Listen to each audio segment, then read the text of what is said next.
During last season's magical run to the World Series, there was one player who always arrived at the right moment. He was there in the clutch. He was there in the big situation. But now he's somewhere else. Juan Uribe has crossed over to Dodger Blue. And tonight he returns to San Francisco next.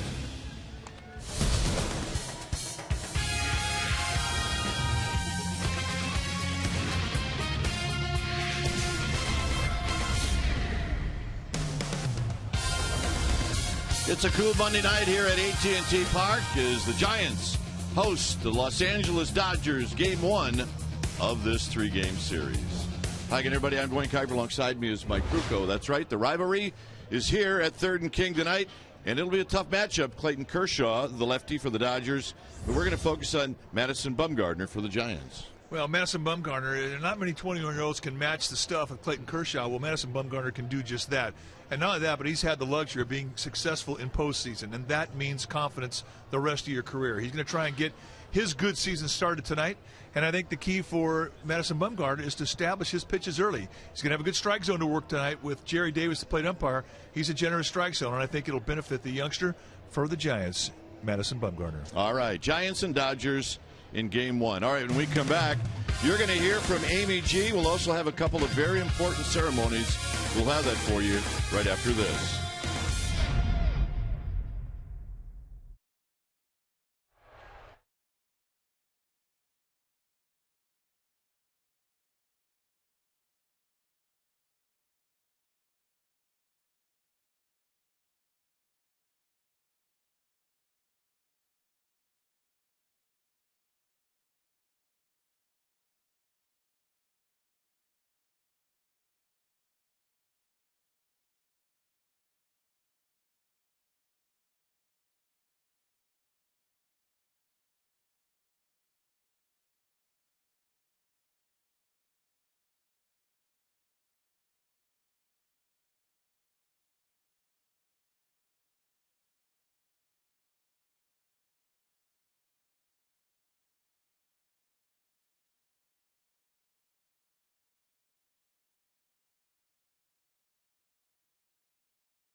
Sportsnet Bay Area is brought to you by AT&T and by Toyota.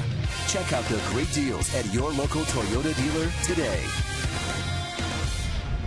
Tonight's game dedicated to Bay Area resident Brian Stowe, who was critically injured in an assault on opening day down in Los Angeles. He's a lifelong Giants fan, and there you see his co-workers taking donations at the gates. They'll be doing that all evening. Welcome back. I'm Amy Gutierrez, and the ring ceremony has happened here at AT&T Park, but not every ring has been given out. Tonight, a key player of that 2010 team will be honored here on the field. We now go to the Giants public address announcer, Rennell. Ladies and gentlemen, please direct your attention to home plate as we welcome Giants Managing General Partner and CEO Bill Newcomb, President and COO Larry Baer, Senior Vice President and General Manager Brian Sabian, Manager Bruce Bochy, and your San Francisco Giants. These gentlemen will now make a very special presentation to someone who played a key role in the 2010 season and in bringing the first World Championship to San Francisco. He was a major contributor for the Giants last season, batting .248 with a career-high 24 home runs and 85 runs batted in, while playing all over the infield. He had perhaps the biggest hit for the Giants during the postseason as he hit the go-ahead home run in the 7th inning against the Phillies in Game 6 of the NLCS. He finished the postseason with 2 home runs and 9 RBI while playing in all 14 of the Giants' playoff games. Ladies and gentlemen, Juan Uribe.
Ladies and gentlemen, please rise and remove your caps as we honor America with our national anthem.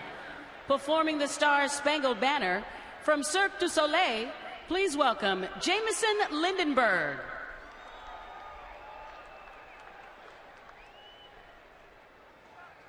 Oh, say, can you see by the dawn's early light what so proudly we hailed at the twilight's last gleaming, whose broad stripes and bright stars through the perilous fight o'er the ramparts we watched were so gallantly streaming, and the rocket's red glare, the bombs bursting in air, gave proof through the night that our flag was still there.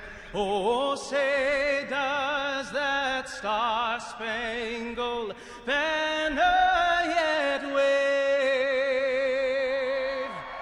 for the land of the free and the home of the brave?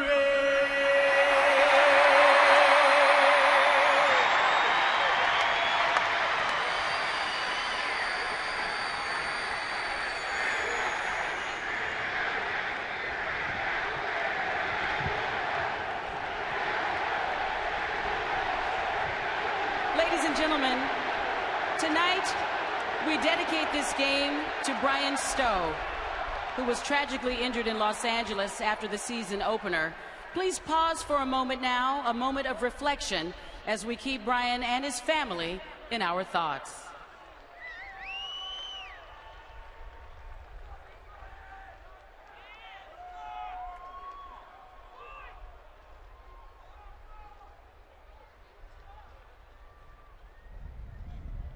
Thank you, everyone.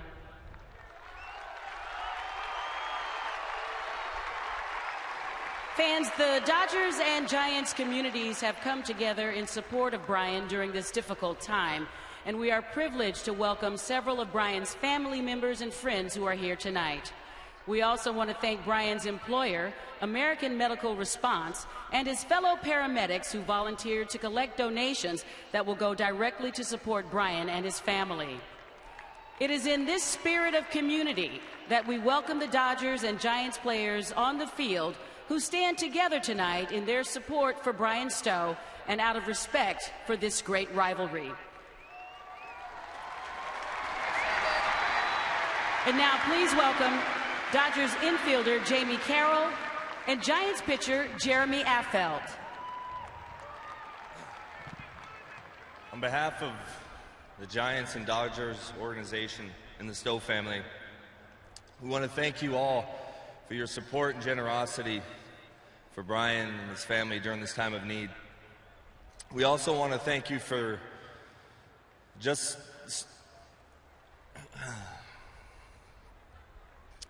we thank you for your love that you've shown them and your kindness, both Dodgers and Giants fans. We appreciate you. And I don't think I need to tell you guys about the Dodger-Giants rivalry. It's one of the most storied rivalries in the history of the game.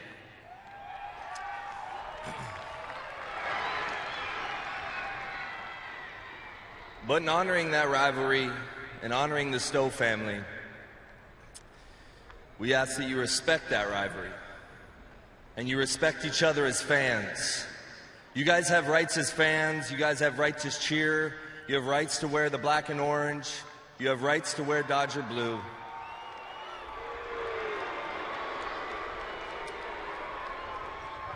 You have rights to be frustrated when one of the teams loses. You have rights to be excited when one of the teams wins. But you have to remember that when these two teams get on the field and we play with a ton of competition. We're fierce competitors. But when the last out is made, that rivalry ends on the field.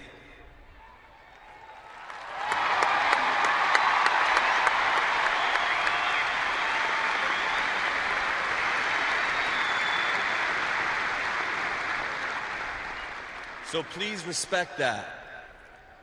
And in your excitement or in your frustration, don't take it out on another fan if you don't agree with who they cheer for.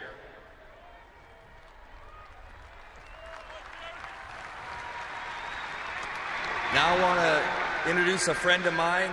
He's an ex-teammate of mine. He's a good husband, a good father, a great human being, Jamie Carroll.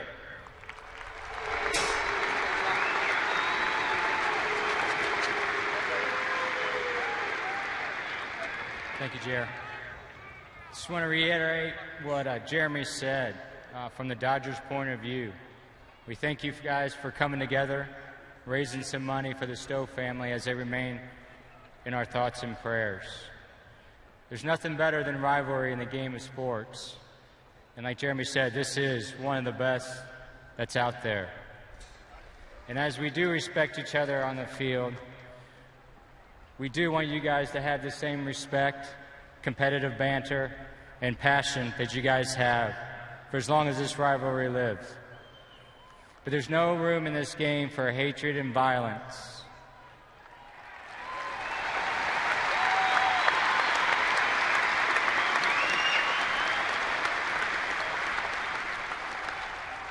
It is about respect. It is about civility. So this is America's national pastime, and let's keep it that way. Thank you.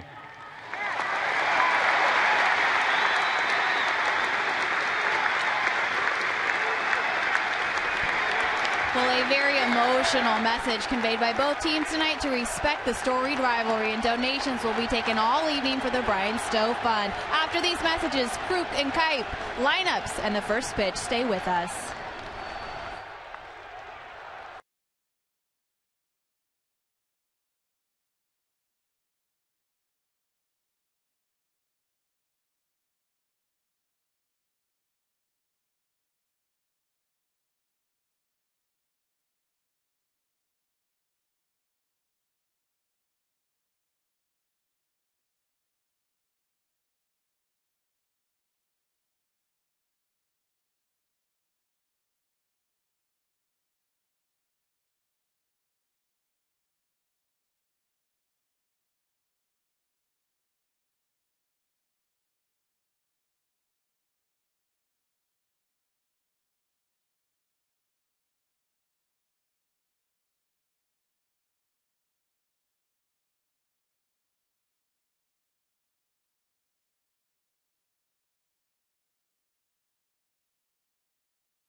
Have taken the field.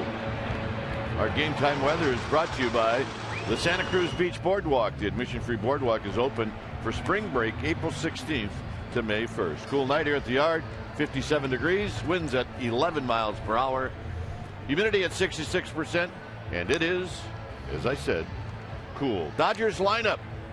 Don Mattingly goes with these gentlemen. It'll be Furcal, Carroll, and Andre Ethier, followed by Matt Kemp, and then the former Giant Juan Uribe. See his postseason numbers, but he's off to a slow start. Loney, Thames, Barajas, Kershaw. On the mound tonight for the Giants will be Madison Bumgarner. Bumgarner, the 21-year-old who has accomplished so much in his tenure at the big league level. His first outing against the Padres did not fare well, and it was the base on balls that really sort of told the story. 3 walks in 3 innings, but a lot of counts where he was pitching behind, and 8 base runners in 3 innings, not good. When he's right, you're going to see him dominate that inside corner. Let's take a look at the inside, or the defense behind Bumgarner. It will be Burrell, Rowand, and Huff. That's your outfield. Tejada and Sandoval on the left side of the infield. Sanchez and Feld on the right side. Buster Posey in the squat doing the catching tonight. And Madison Bumgarner is going to try and do battle against the Dodgers. 1-0 lifetime with a very fine 1.35 ERA. That's in 2 outings. So here's Rafael Furcal as we await the first pitch of the ball game. And here it is. And it is a ball. 1 ball and no strikes. 7-19 first pitch.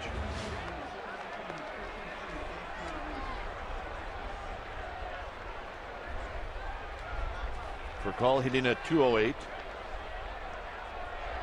And he fouls it at the plate to even the count.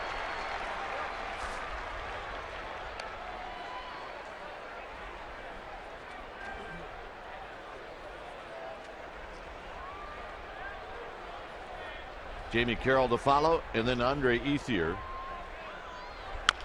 slowly hit to Sandoval, who was playing in, and for call will bounce out, and that's how this game gets started. With Bumgarner, you're going to get 2 and 4-seam fastballs. He'll cut the fastball. He throws a curveball and a changeup, and again, you'll like to see him use that inside corner a lot, especially late in the count to right-handers. When he's right, he'll break bats. A lot of right-handed bats.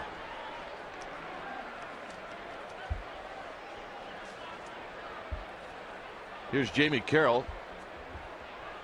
Carroll off to a good start. He's hitting at 348. Carroll is 11 for 23.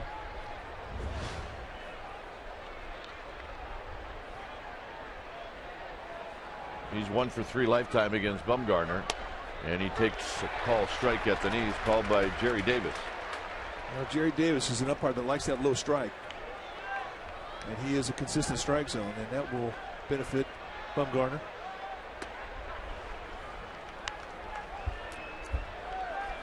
As Mike mentioned, Bumgarner roughed up in San Diego. He only went 3 innings. Sandoval will grab this one in foul territory. It's 2-2. Not only did he walk 3 in 3 innings, but he gave up 5 hits. So that's 8 base runners in 3 innings.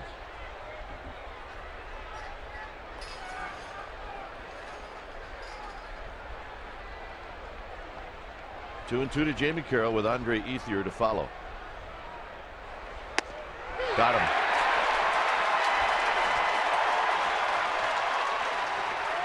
Take a look at our Farmers Insurance report card. Youngest left-hander to throw 8 scoreless innings in a World Series start. There you see him. Bumgarner, 21 years, 91 days. Johnny Padres, Babe Ruth, McNally, and Andy Pettitte. So that's good company.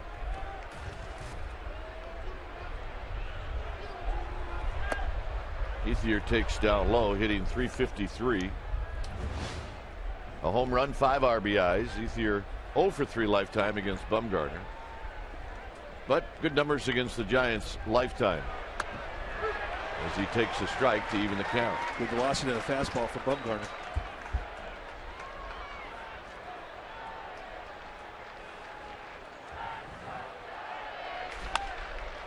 Little flare to left field.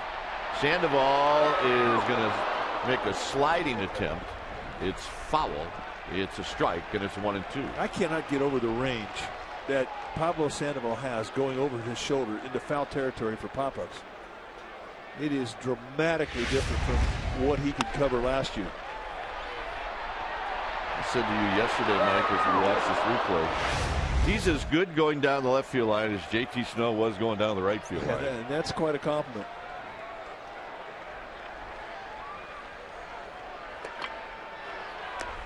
2-2 to Andre Ethier.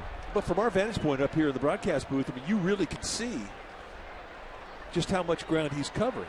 And it is reminiscent of JT Snow, who could cover more ground than any first baseman.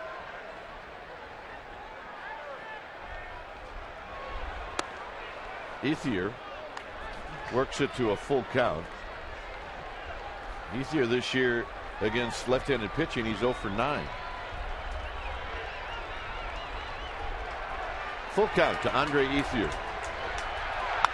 Hit into center field, struck well. Rowan spins around, recovers, side retired. Bumgarner, a 1-2-3 inning. Giants are coming up. 0-0.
first.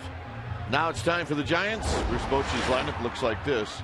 Tejada in the leadoff spot, and it'll be, as usual, Freddie Sanchez. But look at the numbers first for Tejada, lifetime against the Dodgers.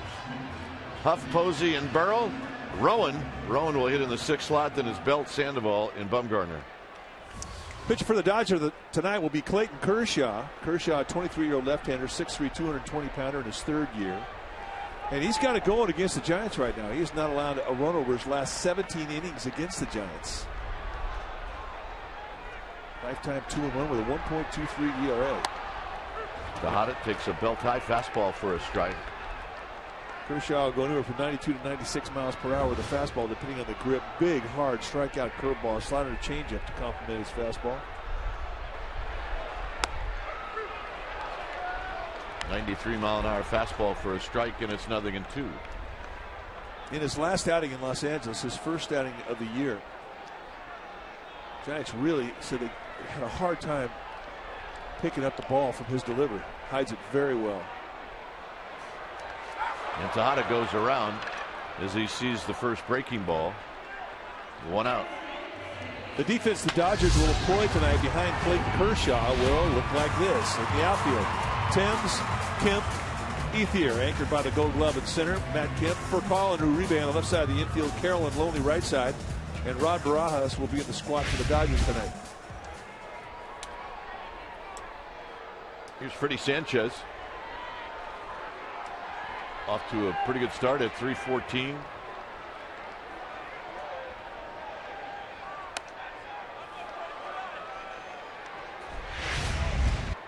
Watch on the Toyota Ultra Mode where he drops back here and he collapses that backside. Then he comes right back over the top, and you do not see the ball early. Driven to right, and Ethier is going to track it down. Sanchez hit it well, 2 outs. By the way, that was our Ultra Mode brought to you by your local Toyota dealer. So here's Huff.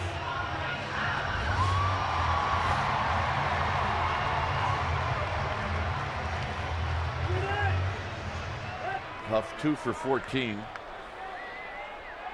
against Kershaw. 7 RBIs on the season as he takes the first pitch up and in. And he really did some work at the batting cage today. He had been lifting his front shoulder up at the start of his swing, and he was not getting the plate coverage or the action on the ball that he normally gets. So in batting practice today, he was really concentrating on keeping that front shoulder down as he went into his swing. Strengthen up that front side. Hit on the ground, Loney dives for it, misses, but Carroll, the Kershaw side, retired. So both lefties with 1, 2, 3 first innings. Second inning coming up.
Championship ring donated by Tiffany & Company through the Giants World Series ring raffle. Proceeds from the raffle benefit the Giants Community Fund. One lucky winner, they're going to receive an authentic World Series ring personalized with your last name. For more information and to purchase tickets, visit sfgiants.com ring raffle. Again, that's sfgiants.com ring raffle. It'll be Kemp, Uribe, and Loney facing Madison Bumgarner here in the second inning. Giants-Dodgers, game one. Kemp at 438. He's got a home run. He's got 4 RBIs. Bumgarner got squeezed on that first pitch. 2 balls and no strikes. 14 for 32. That's the numbers for Matt Kemp. He's also walked 5 times. And he's a pitch away from doing that right here. 3-0. And that's the one thing we really noticed in Los Angeles about Kemp was he was staying in the strike zone. And last year he was chasing stuff above his shoulders, down the dirt. He was all over the place.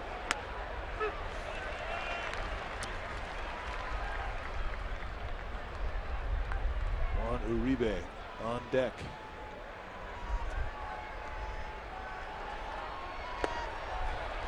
And the walk.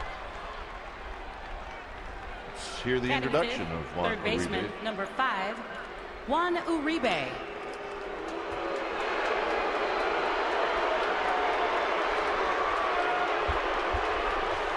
See, that's the best part about having a name like Uribe. You don't know if they're oohing you or booing you.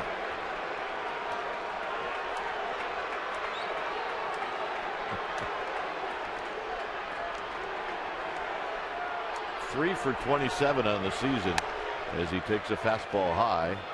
1 ball and no strikes. I guess if you're Uribe, you can take it any way you want. I do know this, when he received his ring and was introduced during the pregame, it was a cheer.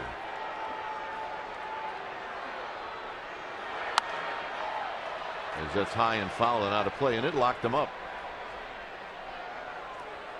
He went right into the dugout and got a towel. And he had to wipe off his face.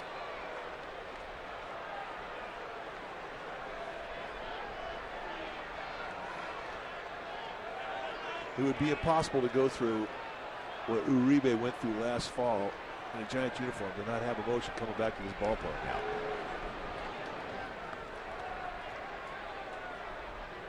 Yeah. His last game here would have been game 2 of the World Series.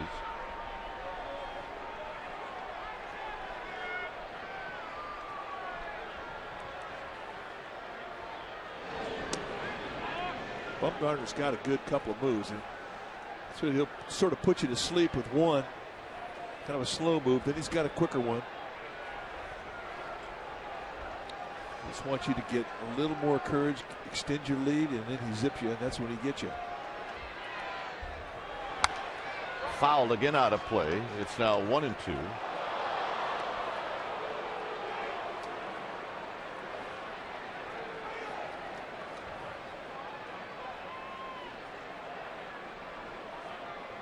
In that game 2, the last game Uribe would have played here, Uribe went 1 for 3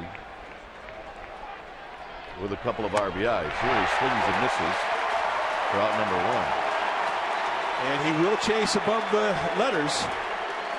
Giants sat there and watched it a lot last year. He can be overly aggressive, especially in an emotional game like tonight. You know he wants to do well. And a perfect pitch from Bumgarner to take advantage of that aggressiveness. Going high out of the zone. And Uribe swings right through it. Here's Loney. That's right.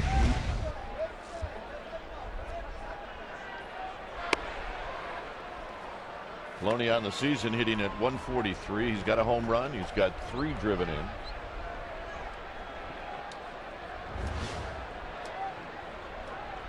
We've seen Loney against the Giants, against lefties a lot.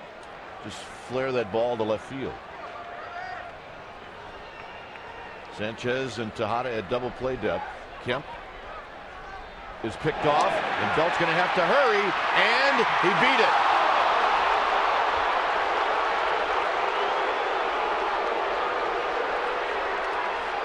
Well, good base stealer will do that. If he knows there is a pitcher out on the mound, a left-hander with a big, lazy motion, he'll go at first motion. Watch him go, first move. And Belt did everything he did to try and cut it off. Second base umpire, Greg Gibson, making the call. And it was the right call. Very close.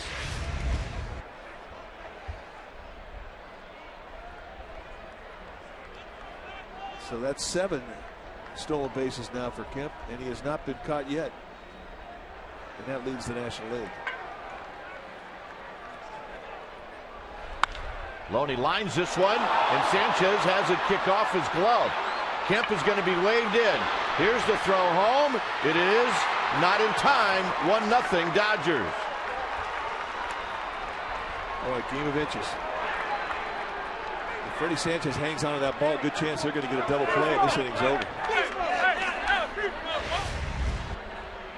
Kemp took off on contact. And you can see with Tejada going over the bag, they'd have had him. Maddening for Freddie Sanchez to get that much glove on it and not be able to snag it. So here's Thames.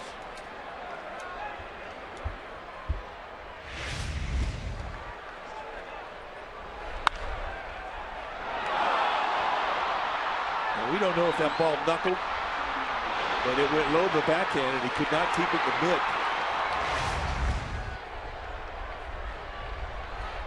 We do know this, it was hit hard. It was scalded. Here's Thames.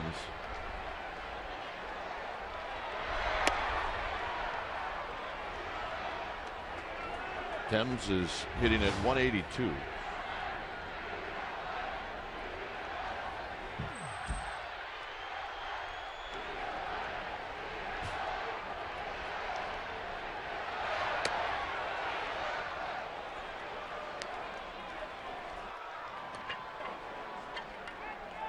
Two balls, no strikes. On deck is Rod Barajas. Loney picks up an RBI. That's his 4th of the season. Thames chases, 2 balls and 1 strike.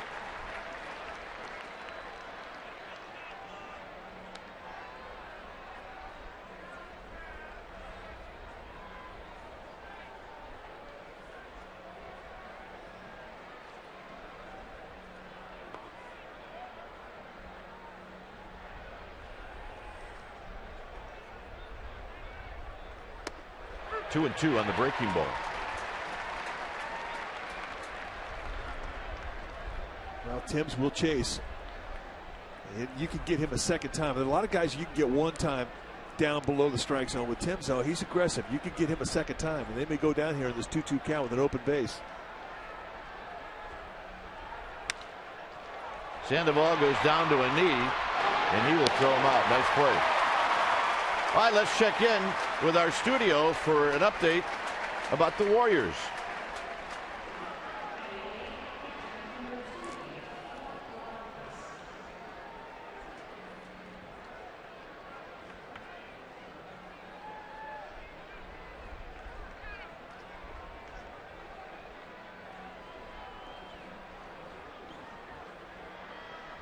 All right, thank you. And now they're going to walk Barajas intentionally.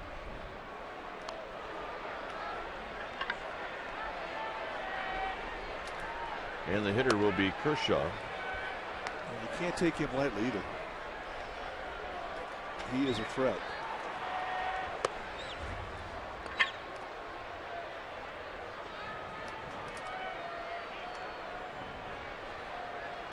Kershaw on the year is 0 for 4. You know, I think we need to propose that to the Rules Committee of Baseball. If you intentionally walk a guy, that should not go against your pitch count. Yeah, if you're going to count throws to first. I mean, throws to first are more stressful. Uh-oh.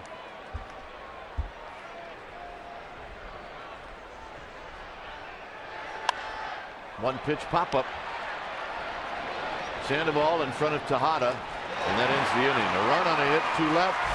But suppose he's going to lead things off here at AT&T Park. It's 1-0 LA.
the 2010 World Series San Francisco Giants team was honored with his World Series ring. And Dwayne and Mike, I had a chance to chat with Juan before the game and ask him how he felt about being honored on the field in front of all the fans. And he said he was so very happy and honored and wanted me to pass on to the fans his gratitude. He said thank you to everyone who supported him and his family. He will always remember his time in San Francisco. He treasured it. Gentlemen. Well, you can see that in his reaction when he received his ring. Here's Buster Posey.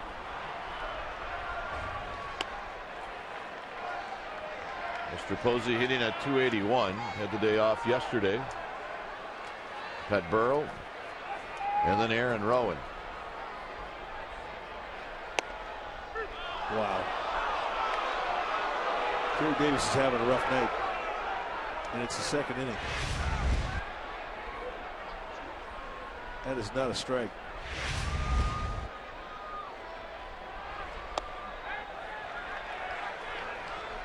We saw Jerry Davis. It's Sam Holbrook, Greg Gibson, Todd Tickner.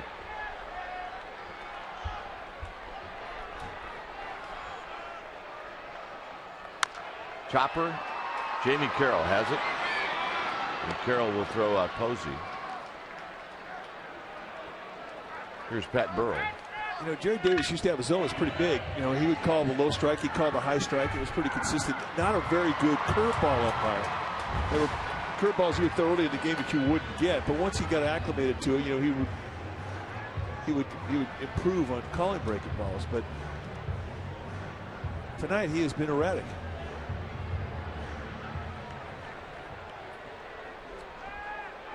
Burrell hitting 160. He's got 3 big flies.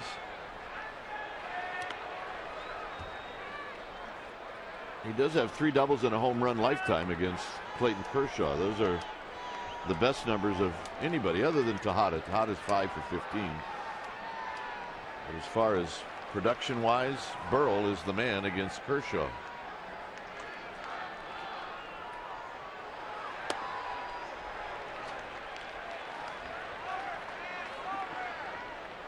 Rowan on deck. Bottom of the second inning. Glad you joined us.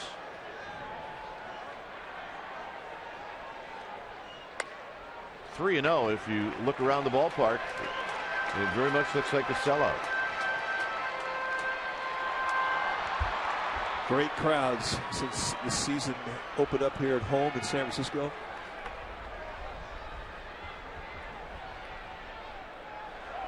And a 4-pitch walk. And the first base runner for the Giants.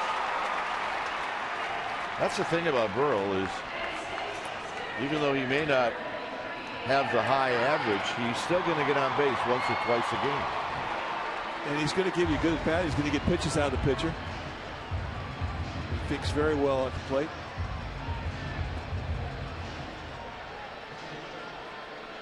It's a good veteran to have in the dugout, you know, to talk openly about how to set up an at bat, what to look for, how to adjust. It's all about adjustments up here. Here's Rowan.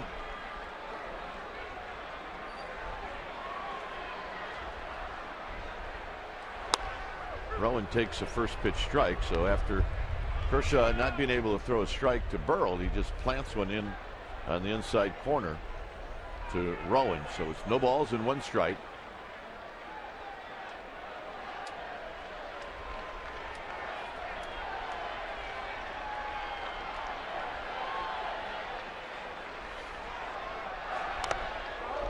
Swinging a foul off of either Barajas or Jerry Davis. It's a quick 0-2. Yeah, no secret what they were trying to do the first 2 pitches either. They were going right on his hands. Bang, bang, fastballs in.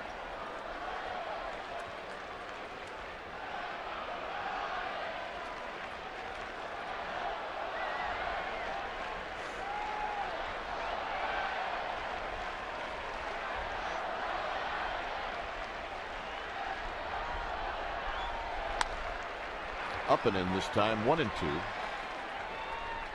Dodgers just left San Diego. San Diego beat the Dodgers yesterday, but the Dodgers won the first 2 games in that series. Breaking ball, 2-2. Like I said, Gary Davis has not got a great reputation with curveballs, and there's one that the Dodgers thought they should have had.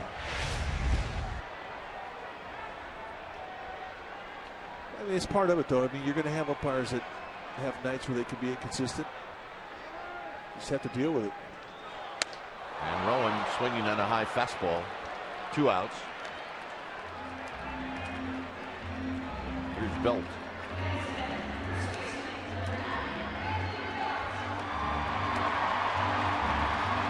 Some of the best advice I ever got in the minor leagues. I had an old manager by the name of Walt Dixon. Guys were openly complaining one night about the umpire. He turned around and he goes, you know, the last time I checked, that umpire's staying in there when the other team hits too. And the point being is that, you know, it's an even playing field. It may not always seem that way, but it is.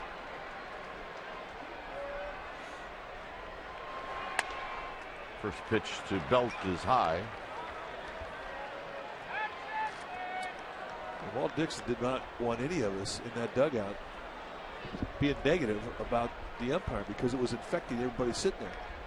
And it was good wisdom passed on. Belt swings and misses, a ball and a strike. Belt is 5 for 31.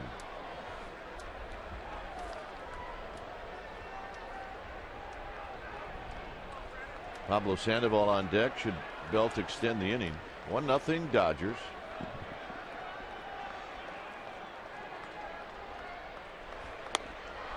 One and two.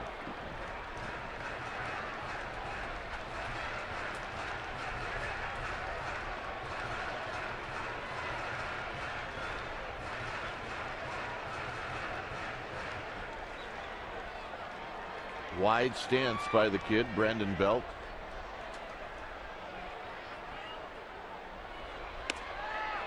Two and two. Pretty good take right there, partner.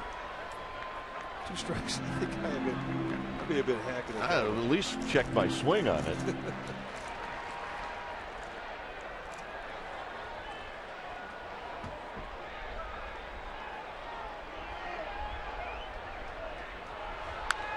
Belt fouls it back. His first big league hit for Belt was against Clayton Kershaw. In his first big league at bat, he just smoked this ball to right field. Yeah, off the wall in one hop. Actually, he had to leg it out against Clayton Kershaw. Nice play by James Loney. And that's how his career got started. It was his first big league at bat. The very next day, he hit a home run off of Billingsley. Got him. Wow. Through 2 innings, 1-0 Dodgers.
history could be made, and it'll be made right here on Comcast Sportsnet. Every Sharks playoff game will be on Comcast Sportsnet with complete post-game coverage after every game on Comcast Sportsnet.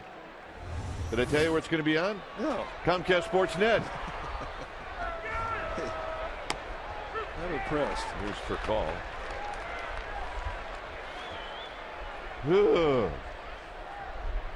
Don't worry, it gets easier. There's a good workout out there.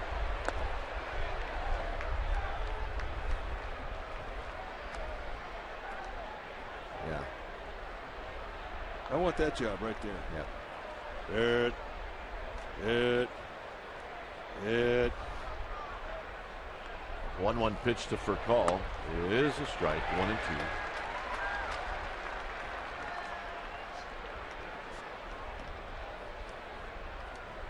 I wonder, trying to figure out this rowing thing.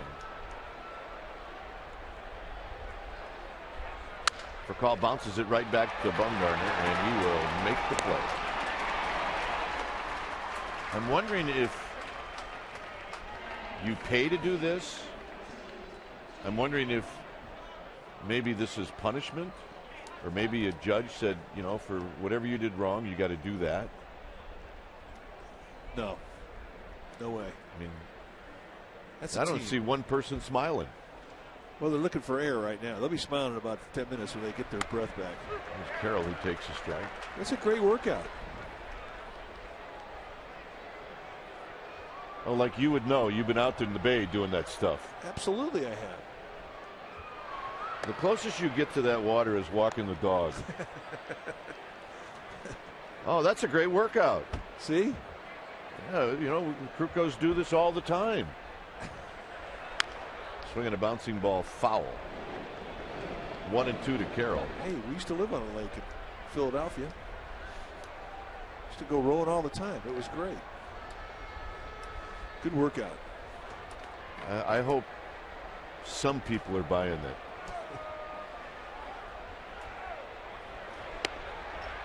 Two and 2 to Jamie Carroll.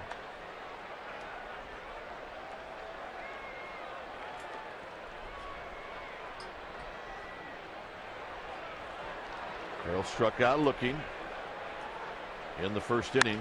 Here he flips one to right, and that'll be a base hit.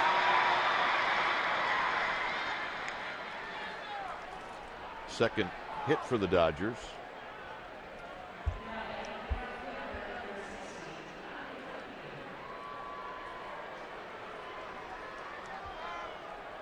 Ethier hit a fly ball to Aaron Rowan.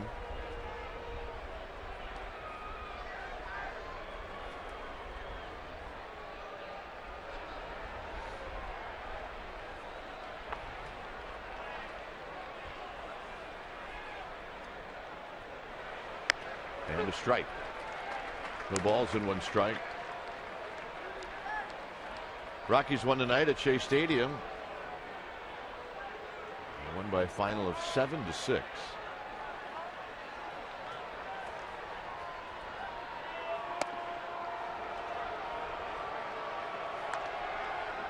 All right, they're heading back to Berkeley. And look at they're giggling, laughing, poking each other, having a ball. Yeah, the guy just told them they're dogging you for not laughing.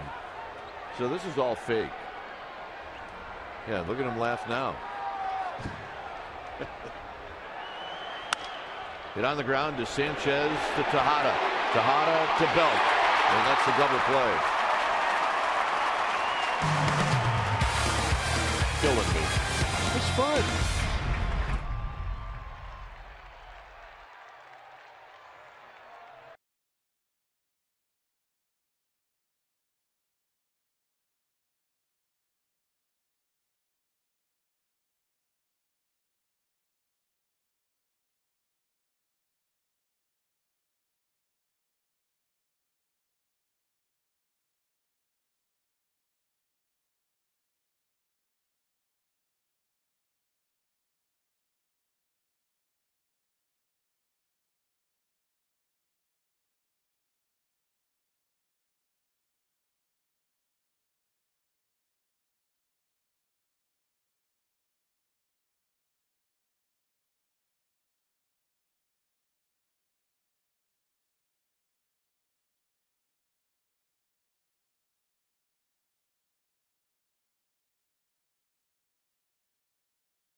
prices.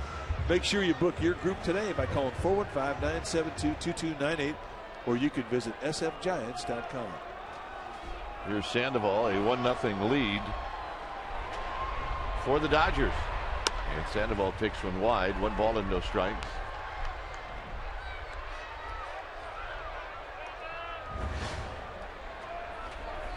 Sandoval right at 400 as far as an average. He's got a home run. He's got 4 RBIs. Oh, yeah, she's part of the Panda Army.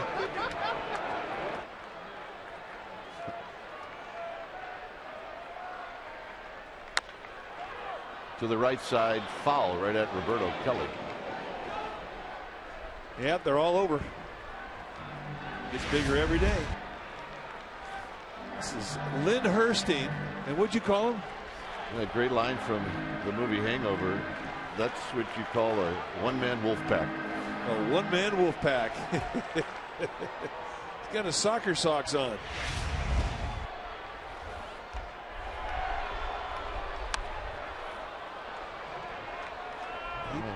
He made contact with that ball, and that was an inch off the ground. Lynn never lets us down, though. At some point tonight, a ball will hit his foot. How is it possible at that age your feet get bigger every year? It happens. 5 years ago he started, he was wearing 11s. Those are 16s now.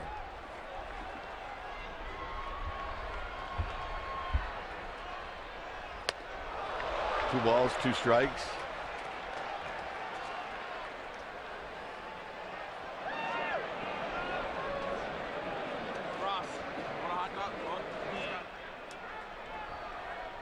Bumgarner to follow. Sandoval heads up. Ooh. And Foucault's going to throw him out.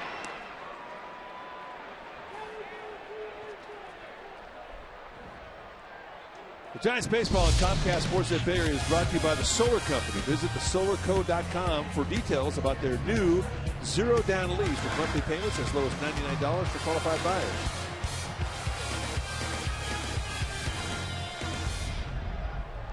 Here's Bumgarner. Still looking into the area of the crowd where somebody was hit with that piece of the bat. Bumgarner takes high. And this was scary, folks.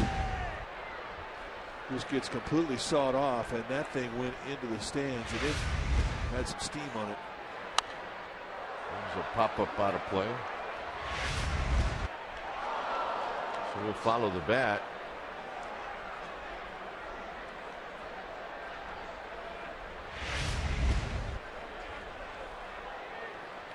One ball and 1 strike.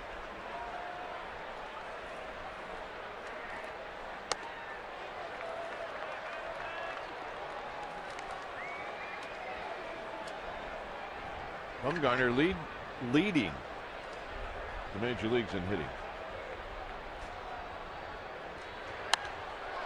Out of play, 2-2. He's 1 for 1. And even 1,000.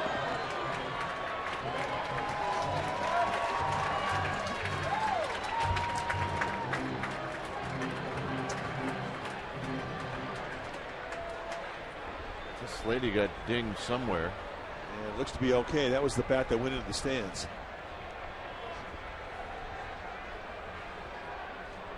Two and 2 to Bumgarner with Tejada on deck.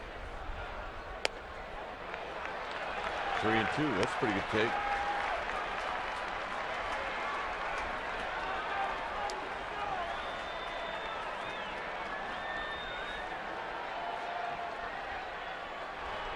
Up the middle and a base hit. Bumgarner hitting 2,000. Is that how it works? Absolutely. Well, he can hit, and we're going to make it our forward right choice. With 2 strikes on him, go right back up the middle, gets a high fastball challenge at the belt. He spins it right back up where it came from. And for a big man, he is an athlete, can do a lot of things, and hitting is one of them. Tejada struck out on 3 pitches to lead off the bottom of the first inning for the Giants. That's swing of the bat by Bumgarner, by the way. Giants' first hit of the night. And a base hit to right field.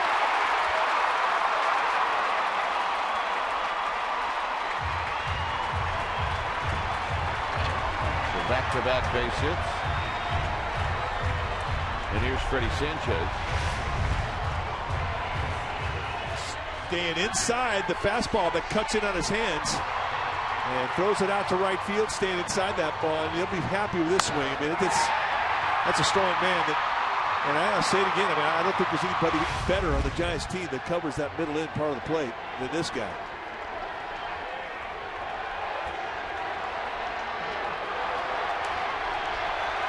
Freddie Sanchez lined out to Ethier in right field in the first inning.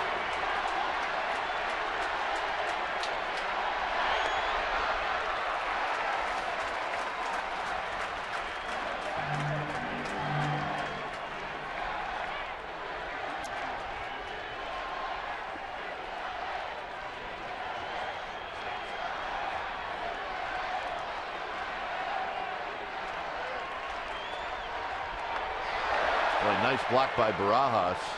2 balls and no strikes. All right. She got a bat out of the deal. And our lady that got hit by the piece of wood is all smiles. Gamer.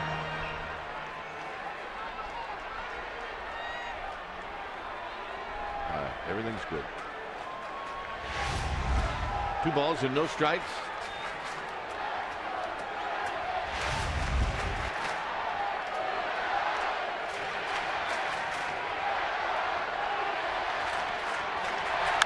Double play ball. Side retired. We will head to the 4th inning. 1-0 Dodgers.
Thanks, Damon.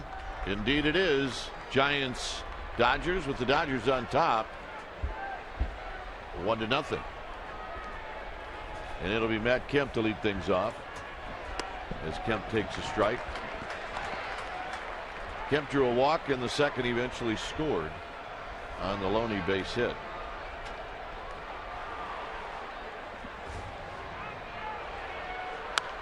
Shoots it foul, 0-2. Nice 2-pitch sequence. Flop over a breaking ball, steal strike one, come back in and cut a fastball at 92. Now you can elevate the fastball above the hands on that inside corner. Cut it off the plate at the belt.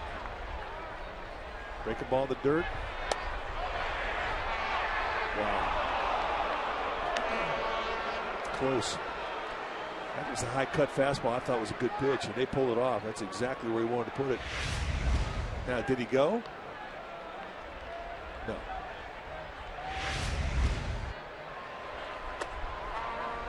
See, that's the pitch right there that you could get Kemp with last year consistently. Change sight lines with a high fastball. You come back down below at the back foot slider, and he would fish. And he couldn't stop it, and he has not been biting this year. And how many times have we seen this? 0-2 to 3-2. 0-2 to 3-2. That just tells you that he's seen it well right now.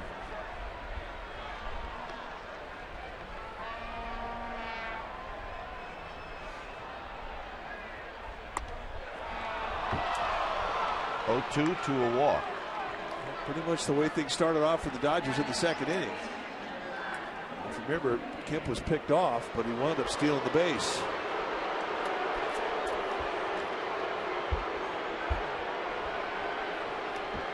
Uribe struck out in the second.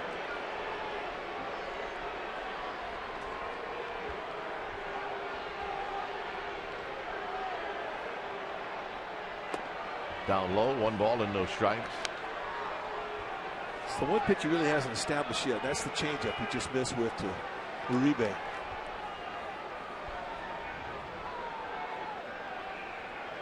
And those are things you take stock of if you're in the on-deck circle. What he's getting over, what he's not getting over. Little dribbler. And Bumgarner will throw out Uribe. Down to second goes Kemp. All right, time now for our trivia question. It's brought to you by AT&T. Can you name the last 3 rookie starting pitchers to win a postseason series clincher on the road? If you can, you're good. You are good. Here's Loney, who lined one off the glove of Freddie Sanchez. Ended up trickling far enough into the outfield for Kemp to score.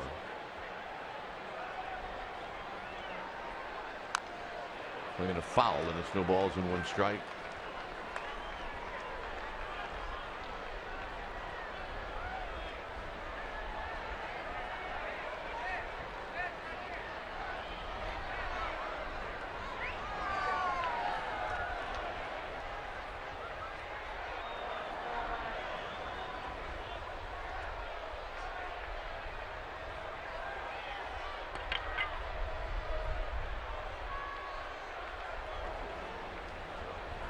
Oh, and 1 to James Loney with Marcus Thames on deck.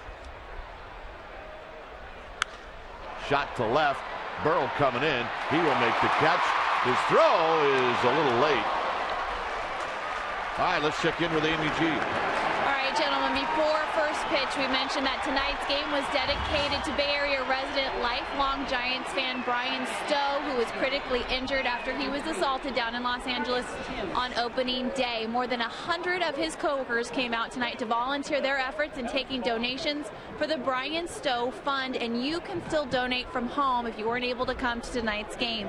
Just go to csnbayarea.com. You can donate online or mail a check, and if you are here or coming down to the game, they're taking donations throughout the evening. Gentlemen? Good stuff, Amy. As Thames bounced out to the leadoff walk, does not hurt Madison Bumgarner. It stays 1-0.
reproduced, or retransmitted in any form, and the accounts and descriptions of this game may not be disseminated without the express written consent of San Francisco Baseball Associates, LP. All right, time now to ask and answer our trivia question. It's brought to you by AT&T. The question, can you name the last 3 rookie starting pitchers to win a postseason series clincher on the road? Our survey said, well, Dave Rigetti did it in 1981. Fernando Valenzuela in 1981. And Madison Bumgarner did it last year. Here's Aubrey Huff. Huff bounced out in the first inning.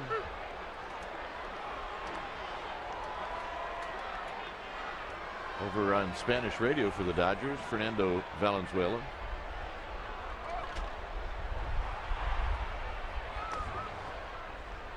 It was great over the weekend, opening day weekend in Los Angeles. Fernando Valenzuela was one of the pitchers that threw out the first pitch.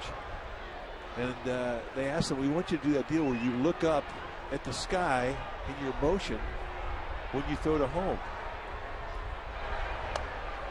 And he said, no, I don't think I can do that. If I try and do that, I think I'm going to fall down. He was never aware that he would do it. And it was his signature in his windup that really, if you saw that, you knew who was pitching.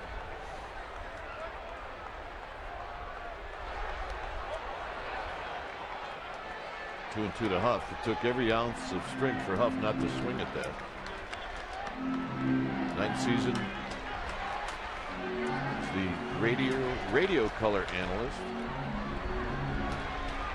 He's there with Pepe Iniguez, who is the partner of Hall of Famer Jaime Jarrín.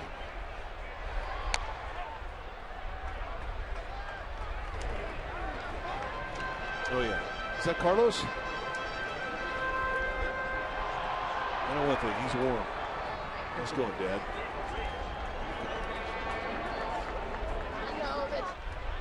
Two balls, two strikes.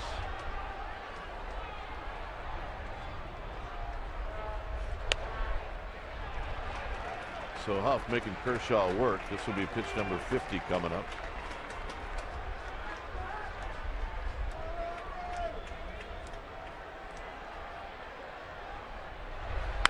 On the ground, Huff for the base hit. And they took away the middle and had Rafael Furcal, the shortstop, playing well towards the bag at second. And you see the opening, and Aubrey Huff finds it. And that's the first time they've been able to get a leadoff hitter on in 2 days.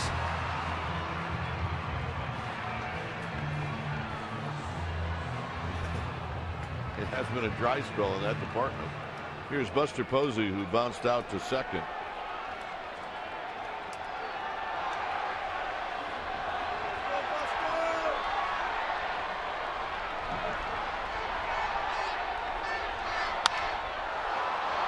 High and foul down the right field line and out of play.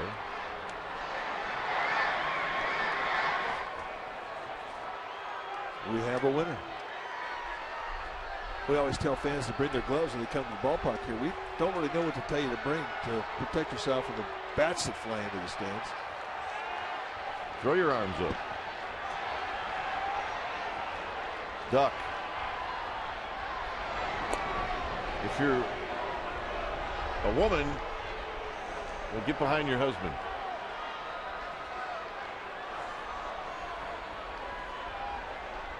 And if you're the husband, get behind the guy sitting next to you. Either that or you got to take one for the team, pal. Out of play and a quick 0-2 to Buster Posey. He wants that one back.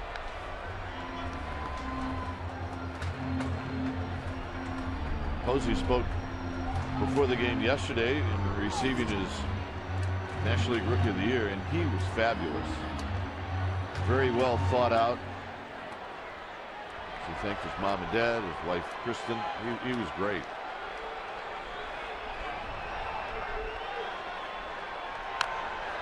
Foul at the plate. Jeremy Affeldt and Jamie Carroll spoke today, and both were fantastic. But Jeremy Affeldt, I got to tell him when I see him tomorrow, you were fabulous. He was fabulous. No question in my mind he's going to be a sensational broadcaster when he finally decides to retire. He's articulate, he's funny. And when he needs to be serious, he nails it. Got him. Good hook. That is a big league curveball. He saved it in that at bat. Just a big hump, explosive, late break and snap. Framed perfectly by Rod Barajas. But I think you're right, Mike. I don't think Posey is upset with that as much as if you get a pitch to hit and you foul it off, that's the one you're upset about.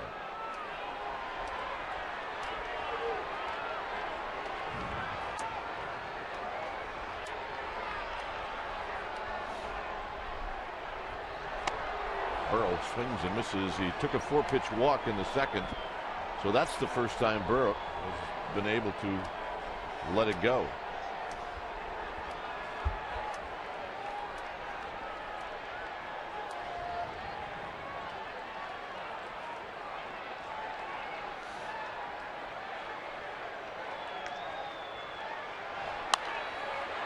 His pop-up is out of play. It's now 0-2.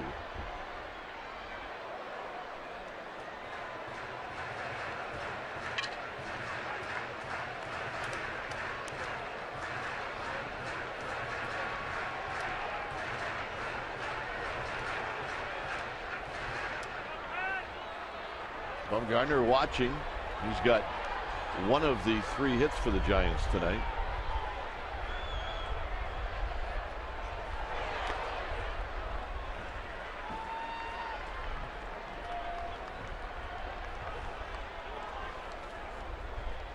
Kershaw's loss was a loss to the Dodgers, or to the Colorado Rockies in Denver. That was his last start that came on the 5th.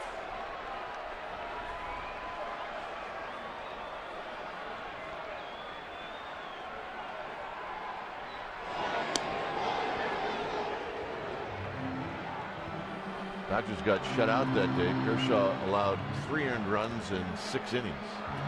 He did have 8 strikeouts. You know, with his stuff, he's always going to be one of those guys that he's going to be right around a strikeout an inning, maybe more. Burrow lines it into left field, a base hit.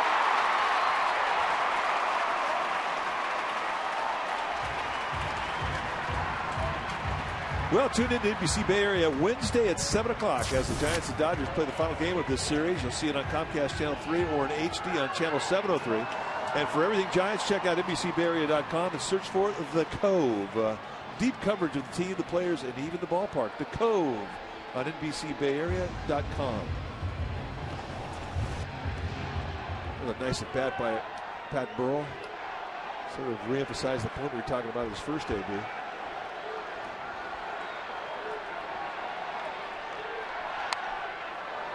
We're staying in on Aaron Rowan as he fouls this one straight back. I don't think he got his foot down in time. He hasn't taken a bad swing since this season has started. And he's not picking Kershaw up. At least he hasn't the first day at bat. And that first pitch he was late on.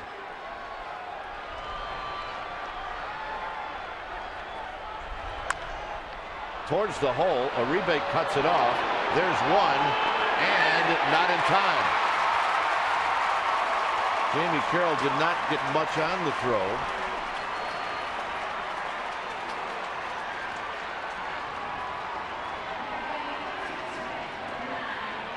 So Brandon Belt now has an opportunity to tie this game. Well, the runners at first and second. That runner at first base is going to get a pretty good jump. Now, Pat Burrell does not have a lot of speed, but he's got a lot of body.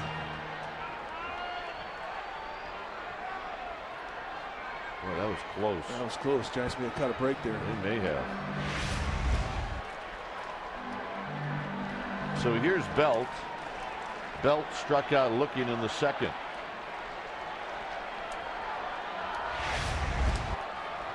One more look.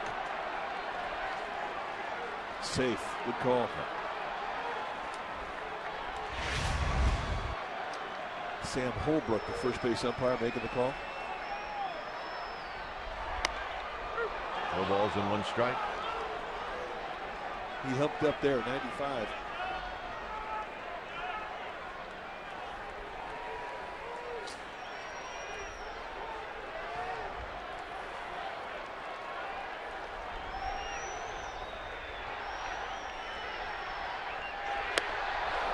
2.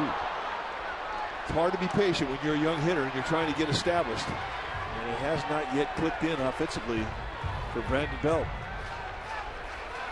Well, Belt's thinking I haven't even seen any of the off-speed stuff yet.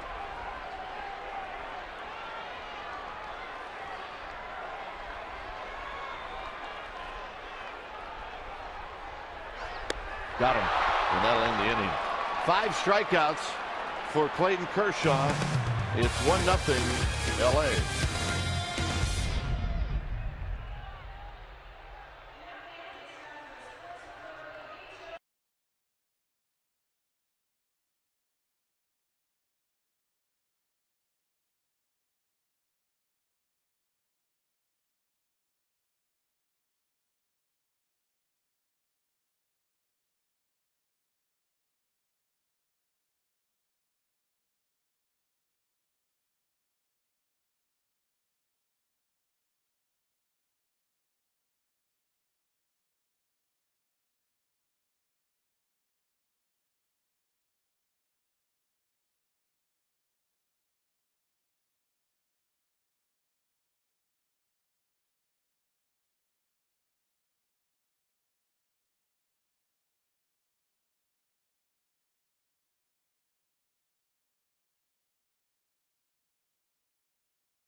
This season, each ticket includes $5 towards concession stand food or merchandise at the Dugout Store.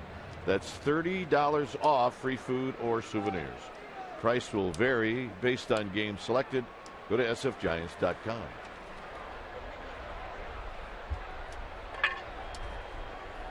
Here's Barajas.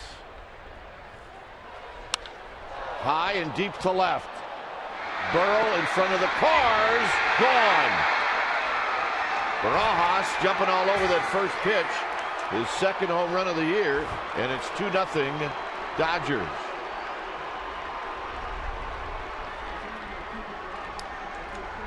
Now he's up there looking for one thing and one thing only. And he's looking for a fastball he can get extended on. He's got power. Sit up in the outside corner. This thing cuts right back out over the heart of the plate above the knees. Boom. Kershaw takes a strike. Kershaw popped out. And his only other at bat. And he went around 0-2.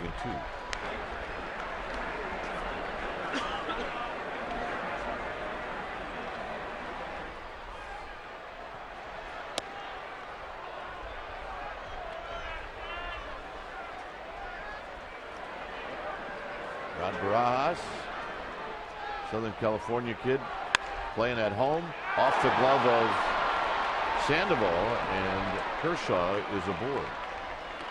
It's got to be a hit.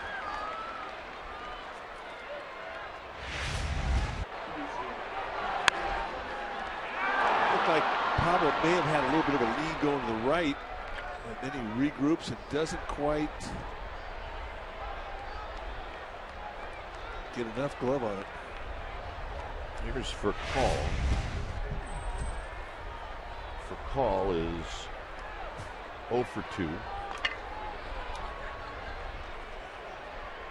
You get the pitcher 0-2 and you start to think, all right, now let's start working the top of the order. Didn't happen. Now you're in the stretch with the top of the order coming up. 2-0.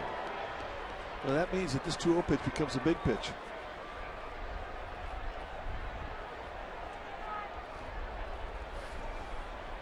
And, you know, you start an inning off with the first pitch you throw, a guy jacks one out, I mean, you can take your concentration away.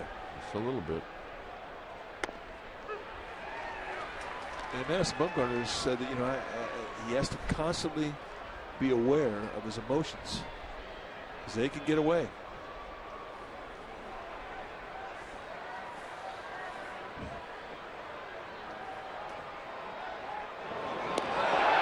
Got him. And now to get his concentration back. Maybe Loeb's not in agreement with Sam Holbrook.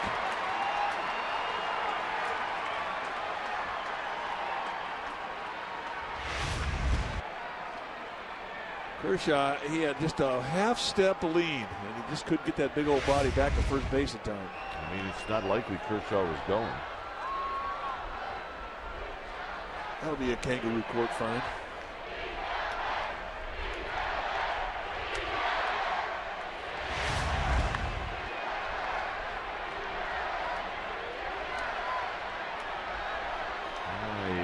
Yeah. I'm thinking he's out. Fouled out of play. 3-2 to Furcall.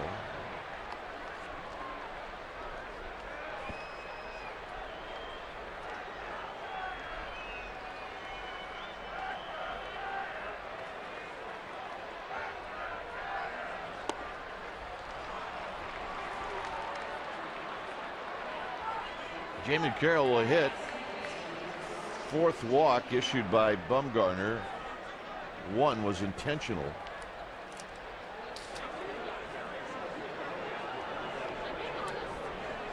Jamie Carroll has struck out and he has bounced out.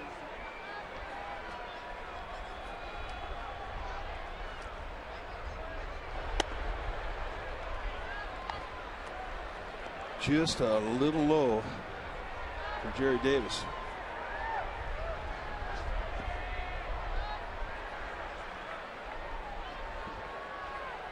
Furcall hasn't even attempted to steal the base yet this year.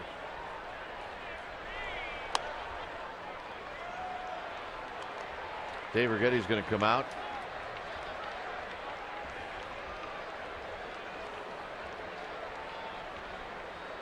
First question, the pitching coach will come out and say, "You all right?"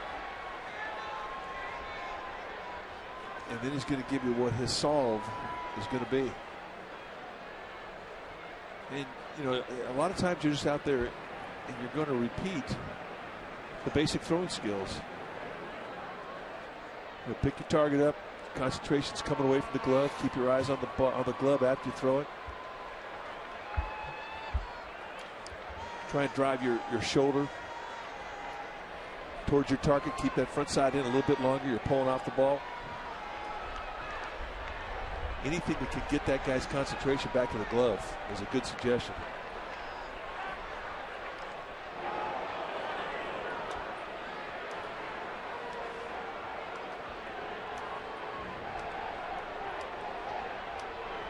Carroll looks down to Tim Wallach, the Dodger third base coach. See if there's anything on here. 2-0. 3-0. And I think the inconsistency of the strike zone is starting to get to Bumgarner, because he really thought he had a strike there on the 2-0 pitch.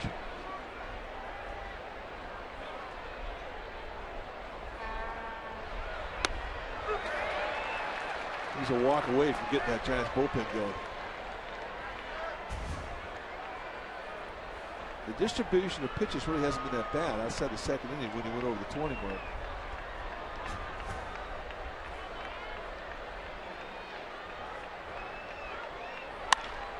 Into center field. That'll fall in front of Rowan. Carroll with his second hit. Well, it's a great count when you're a number 2 hitter. You know you're pretty much going to get a fastball when you got a three-hole hitter on deck. And that's where you want to have a guy who's a back control guy, a good fastball hitter, and Jamie Carroll is that type of guy.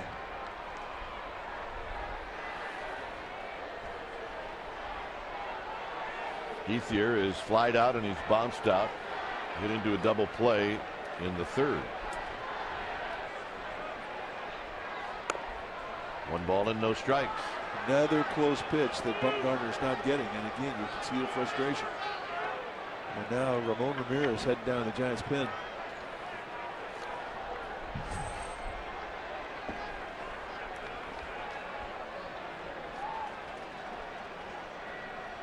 Runners go.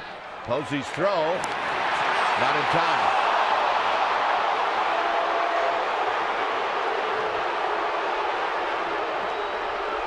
Jamie Carroll did not go.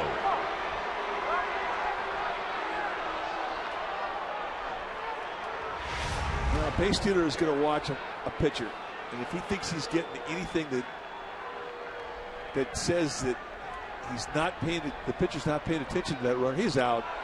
Todd Tickner, third base umpire, missed the call.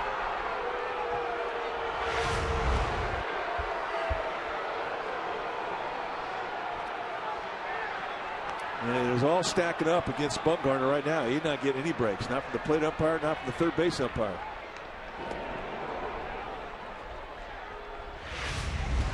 Take a look at the Toyota Ultramo one more time. He's out.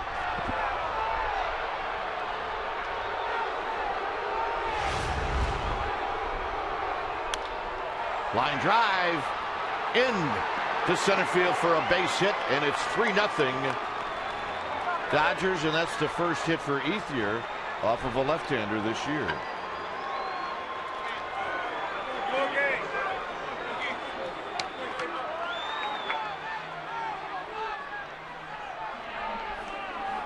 So here's Kemp.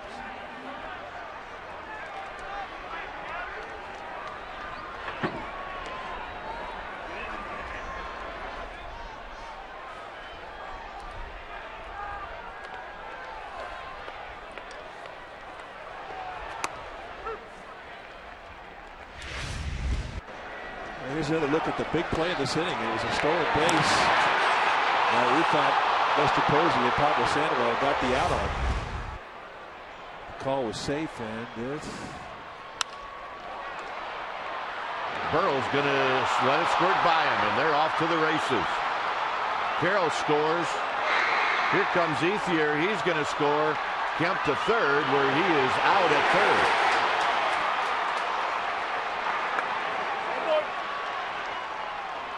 It's a 5-0 lead for the Dodgers.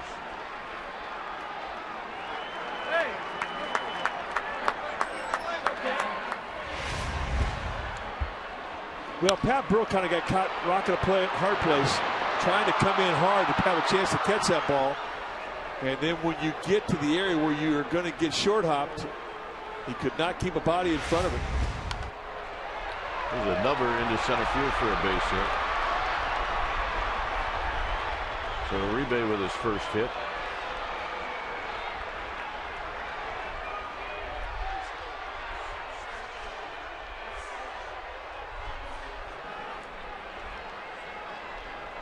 So it'll be a single for Kemp and 1 RBI. 7 straight guys have gotten on base here in this inning against Bumgarner.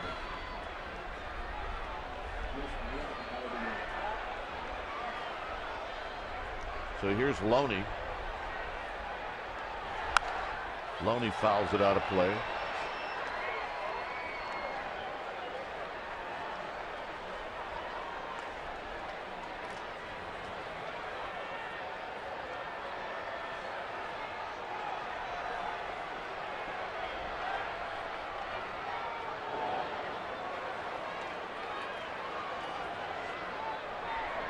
And if it wasn't for the pickoff of the pitcher Clayton Kershaw and some over aggressiveness by Matt Kemp, it really could have been ugly. Belt in foul territory. It's 0-2.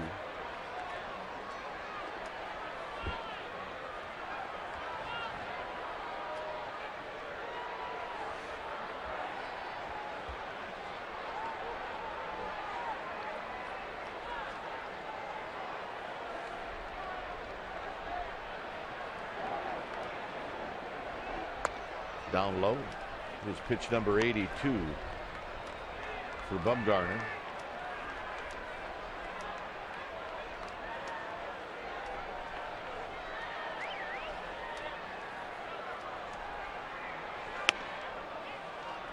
One ball and one strike.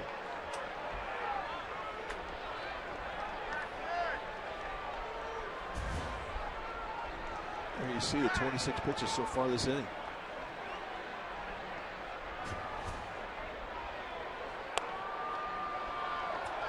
And again, 0-2 to 3-2. He just can't put the hitters away when he gets ahead of the 2 strikes.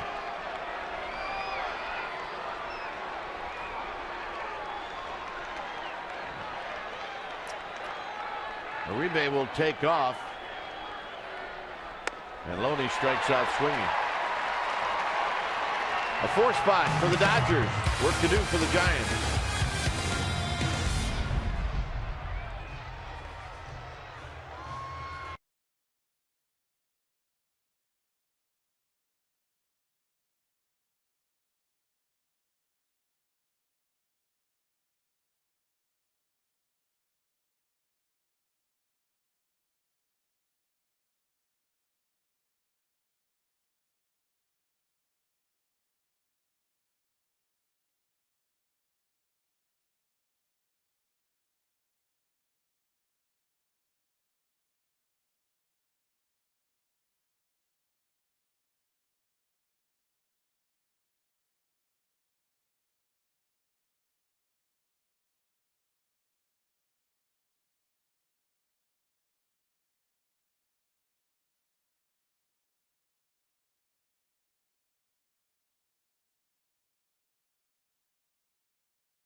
April 11th, the year 2000.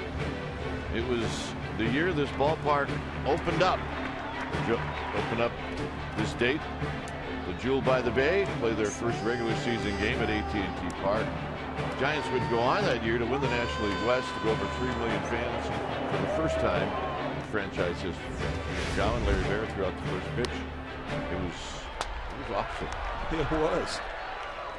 A lot of great memories of this ballpark.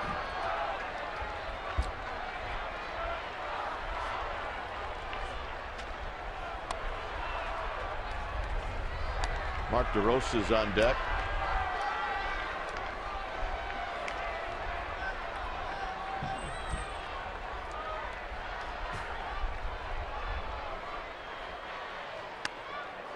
Sandoval could have been taking all the way. Sandoval bounced out to short in the 3rd inning. 5-0 LA. Bottom of the 5th.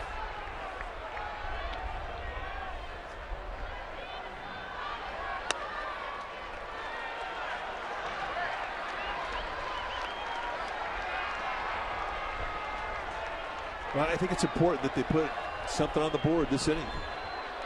I mean, Kershaw, as we said, starting this game, he had gone 17 innings in a row. The Giants had not scored off him. He's now extended that streak by 4 innings. You don't have to get all 5 runs back this inning, but you got to let the Dodgers know you're out there.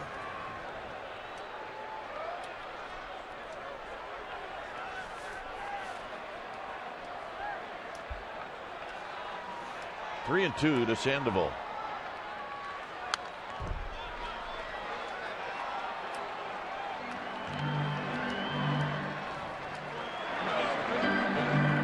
That's a radio, and you supply your own battery.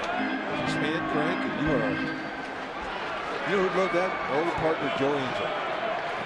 Although it'd have to be attached to binoculars. 3-2 pitch, swing and a miss.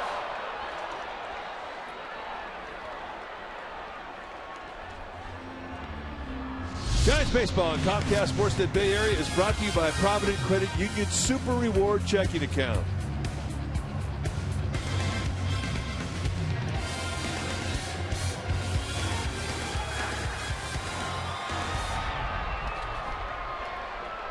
Here's Bumgarner.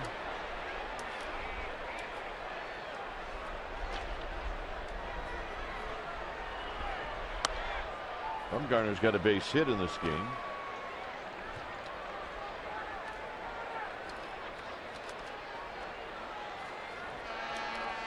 You may be wondering why he's being left in there to hit. And if you remember, the Giants now are really playing a man short with Andres Torres, who has an Achilles problem. And they don't know if it's going to be bad enough to put him on the disabled list, but in the meantime, he's not going to play, so they're playing with 24 guys. And that leaves Bruce Bochy a man short of the bench. Had Sandoval gotten on base with a base hit or a walk, you would have seen DeRosa hit. For call on to first. All right, let's check in with our studio for an update on the Warriors.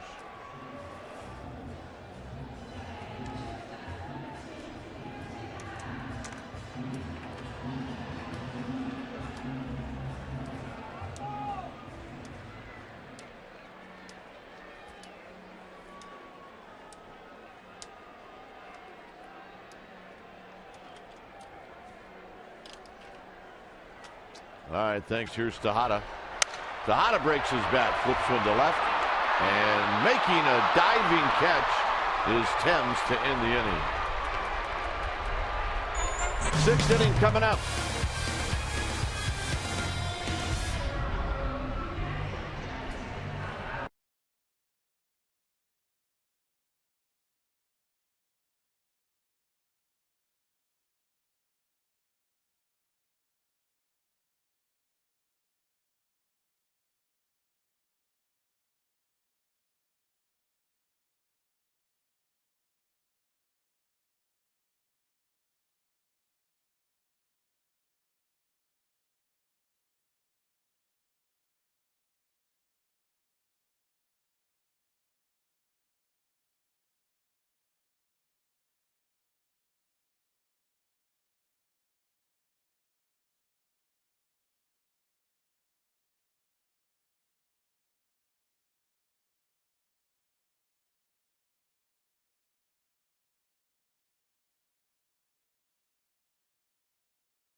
Time for Subway Eat Fresh, Ask Crook and Kite. Visit csnbayarea.com and ask us a question. All right, here's the question. This is Sean from Seaside. You still consider Juan Uribe to be one of your favorites since he joined the Dodgers? Nope. Sorry, we have rules. That is not going to happen. Love the guy for 2 years. Yeah, unbelievable. Great Giant. Applauded him strongly before the game. Absolutely. Minute two. Ramirez. And it's time for a change. Then Speedy, oil change and tune-up. Your oil change, tune-up, and smog expert. Well, that's what he's done in 5 games. He's been fantastic. 4 2/3, just 1 hit allowed. Wow. He missed that by about a yard. This was the out that ended the inning for the Giants. Marcus Timms coming in here making a nice play into a barrel roll, and he got to lead things off. Make a good play, you get to lead off an inning. Isn't that the way the old saying goes? I don't know what was more fun. Was it making the play here or going into the barrel roll? Barrel roll.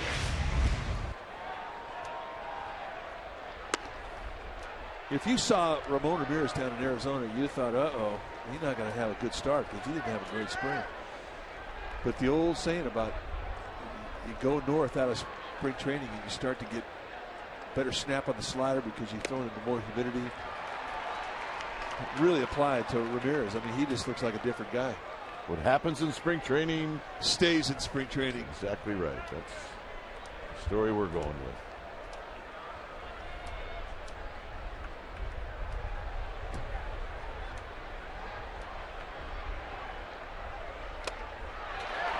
One and two. He is just pounding that outside corner. And he is pitching with a lot of confidence.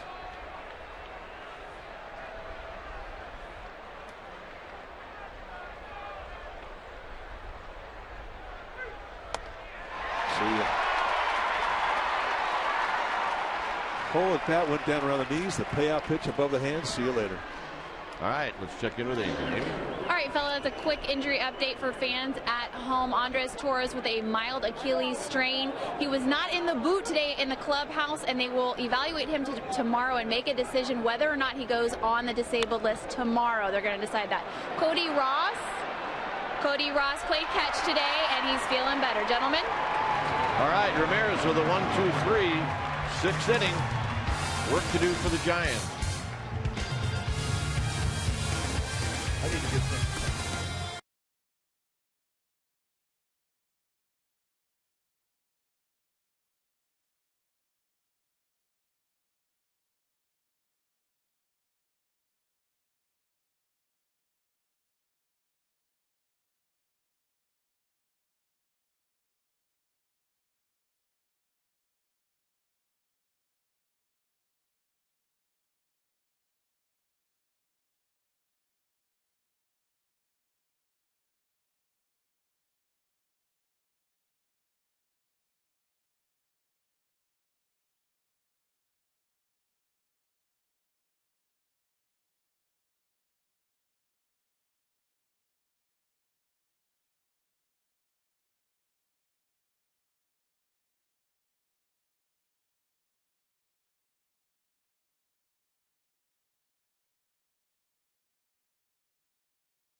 Giants baseball on Comcast Sportsnet Bay Area is brought to you by Farmers Insurance. Call 1-800-FARMERS or visit farmers.com to find a local agent. We are insurance. We are Farmers. By Xfinity. TV, phone, and internet. Reinvented. And by Jack in the Box. Right now, get the All-American Jack Combo with fries and a drink for only $4.99 plus tax. It's a 5-0 lead for the Dodgers. Great shot of the Golden Gate Bridge in the background, the city of San Francisco. We put some cameras all over the city. Well, you got a lot of things to see in this neck of the woods. You do. Tony Gwynn is now in left field, as Freddie Sanchez will lead things off.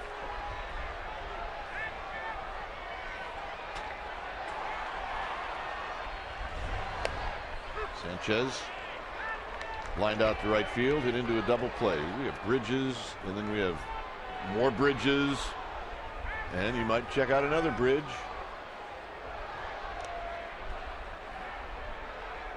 Got cable cars, hills. Yeah, lots of things to see.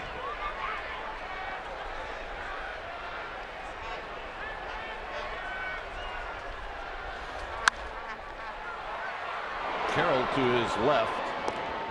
Sanchez retired. Well, it is the Coors Light 6th inning. Now it's time for the Coors Light Freeze Can. We go up before the game when Juan Uribe was presented his World Series ring and was mobbed by the Giants, applauded by everybody in this ballpark, and it tore him up. And that's our Coors Light Freeze Can, brought to you by Frost Brewed Coors Light, the world's most refreshing beer. So the gentleman patting Uribe, Freddie Sanchez. A lot of times they were the double play combination. However, not in Game 5 of the World Series. It was Renteria and Sanchez. Uribe was at third.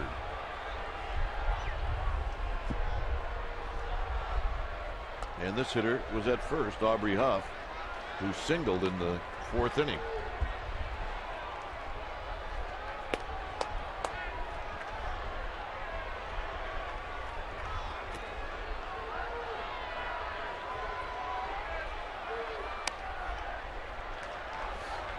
It's great to watch a guy who's struggling a little bit, an accomplished hitter like Aubrey Huff, and you watch him prepare and try to make the corrections during batting practice with his swing.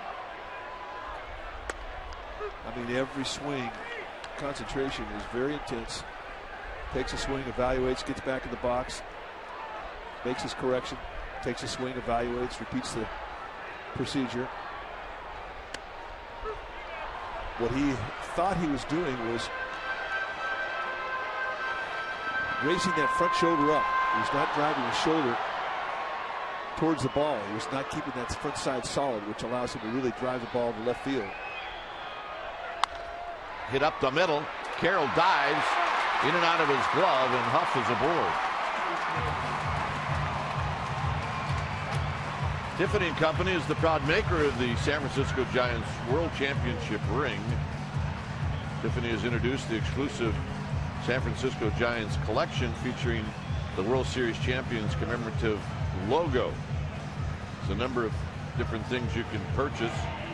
Just go online at tiffany.com/champions or check out Tiffany & Company San Francisco location. Here's Buster Posey.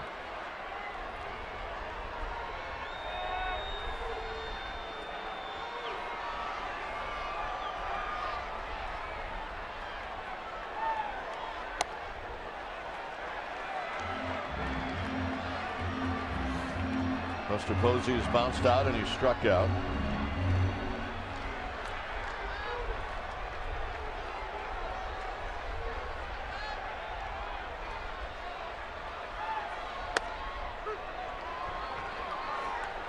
Fastball right down the inside corner at the knees.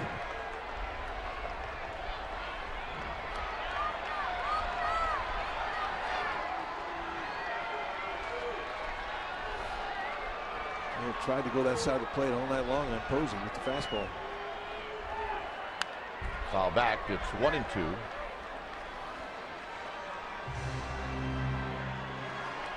And he is trying to figure out the puzzle himself. A couple times this game tonight against Kershaw, he's had fastballs out of the plate that he's had good rips at, and he hasn't scored them up. And it's messing with him a little bit.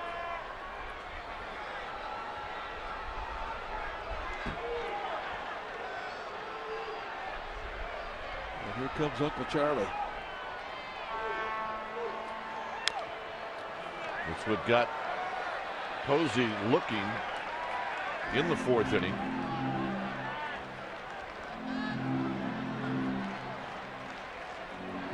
Last September, he started the scoreless streak, a 9-inning, 4-hit shutout. Struck out 4, no walks. He was masterful. And he has continued that streak into this year.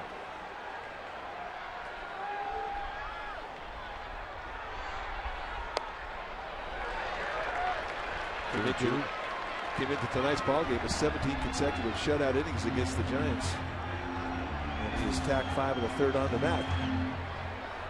So they have not been able to figure this guy out.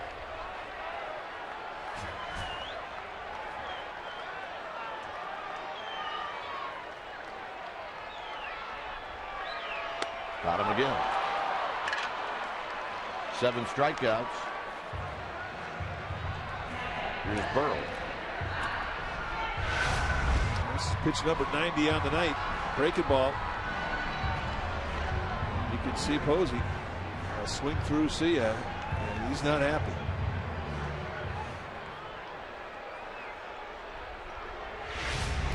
Burrell has walked and he's singled.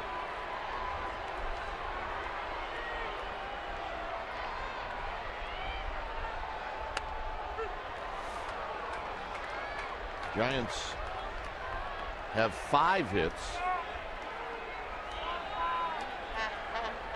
They've had a couple of opportunities with runners in scoring position, but not many off of Clayton Kershaw.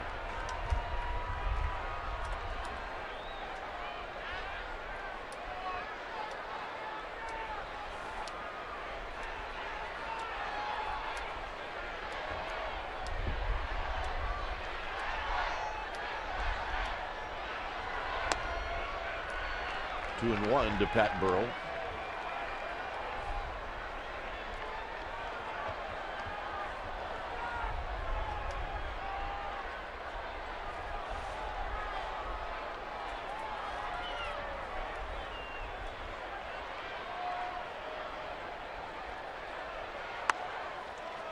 Three and one. Tomorrow it'll be Tim Lincecum against Chad Billingsley. Go to sfgiants.com. Check to see where the good seats are and come on out to the park. If not, we'll have it for you right here in Comcast Sportsnet Bay Area. 3 and 1 to Burrow. 3 and 2 to Burrow. Yeah, Burrow's a little confused. He pitched same location. One time called a ball, one time called a strike. Got to cover it now.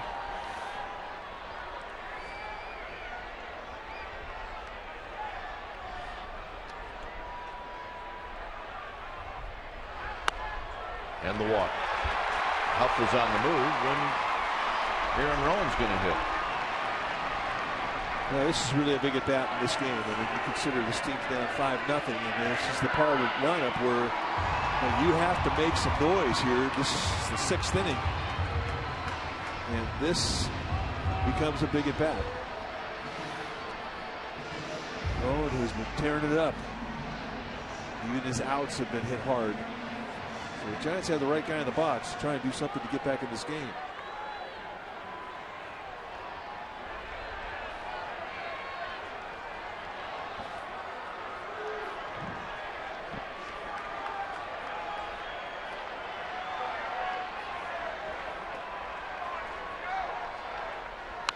Rowan fouls it back because he had a good rip. Yeah, they've been crowding him all night long. They set that target in the inside corner, and that ball went in the outside part of the plate, and he was on it. But I mean, that was a mistake to location.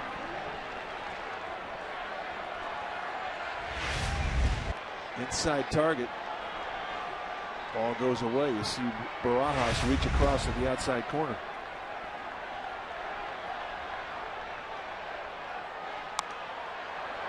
Oh, 2. That's the location they want to pound. Nailed it that time. They set the inside target, and that's right there at the hands. You see how far up the bat that thing went.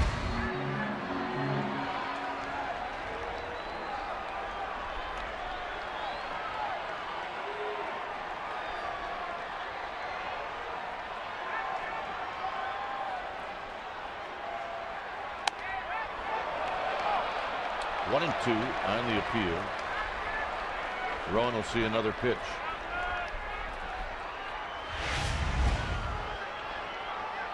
Nah, he didn't go. Not even close.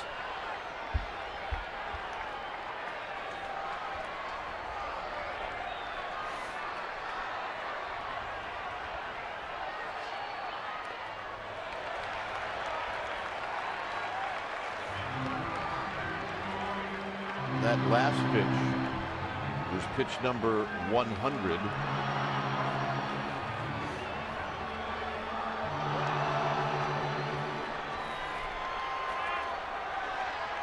Rowan, 2 balls, 2 strikes. Huff and Burrell are aboard.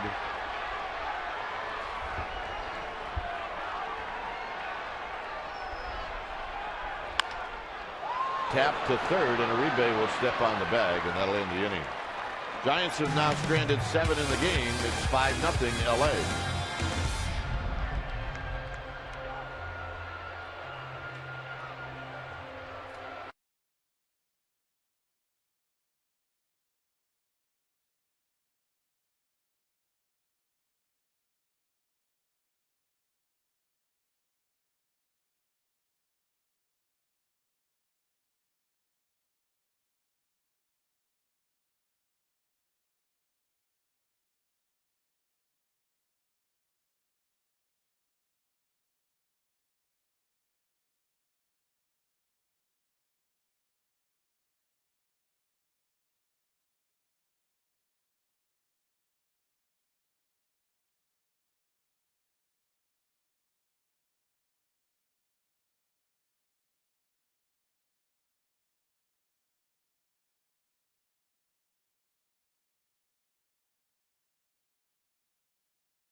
Kershaw has been fabulous. 5-0 LA.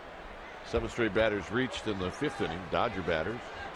Giants are 0 for 4 with runners in scoring position, as Rafael Furcal will face Ramon Ramirez.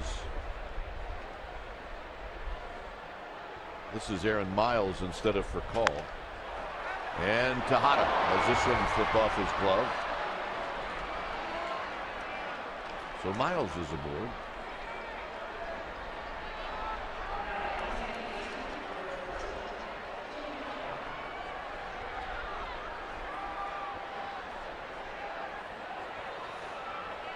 And here's Jamie Carroll. Carroll has a couple of hits. He scored a run. 9 hits now for the Dodgers.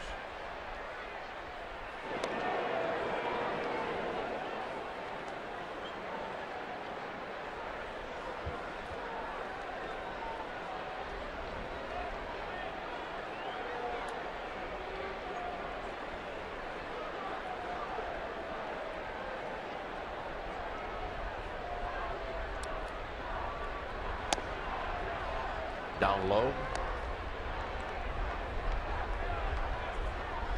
Carroll struck out looking in the first against Bumgarner, but then 2 singles after that.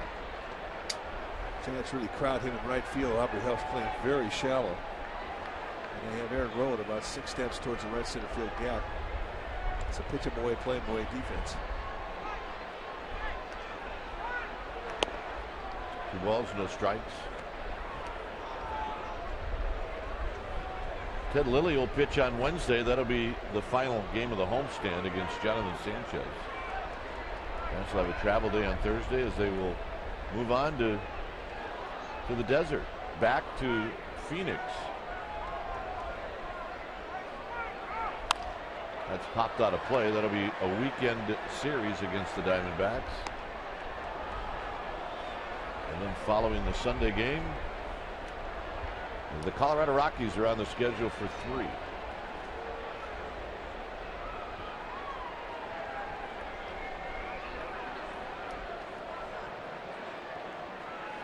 Giants knew when they saw the schedule that the opening part of the season was going to be road heavy And it is indeed that.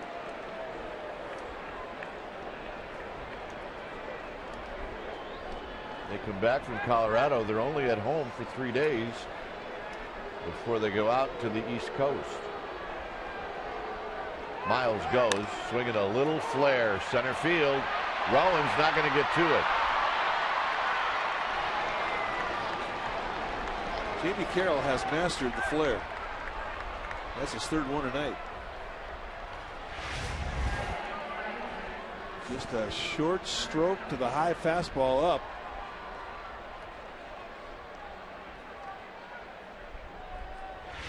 And it's scary to think that he hit that ball in the sweet spot. Here's Ethier. Ethier picked up a base hit in the 5th inning. I think he needs to check that bat order.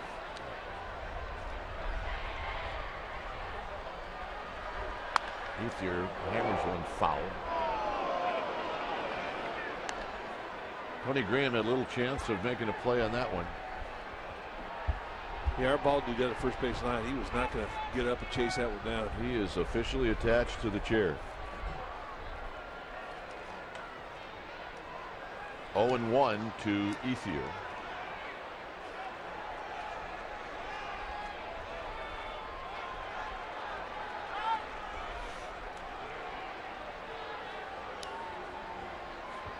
There's Tony. Yeah. Tony looks cold.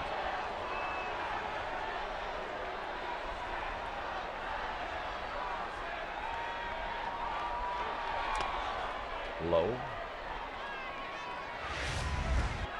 All right, here's the seed that went down the line. Tony gets up, said, I want no part of that one.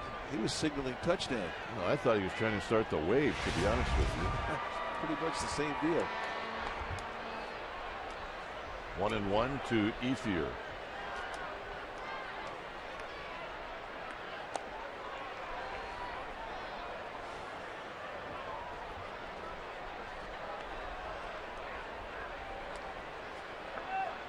Strikeout situation for Ramon Ramirez. You cannot afford to go down any farther than a 5 spot the way Kershaw has been pitching.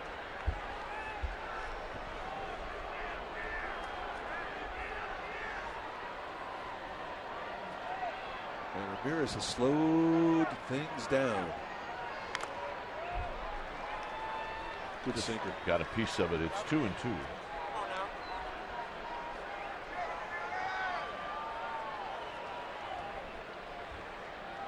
See, if you were playing, you'd have the orange laces on a black glove, just like Ramon Ramirez.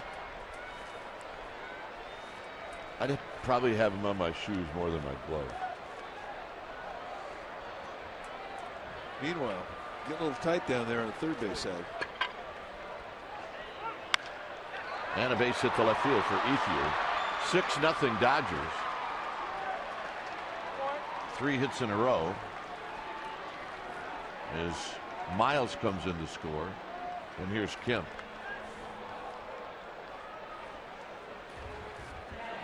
The Sharks playoffs, well, they're going to begin.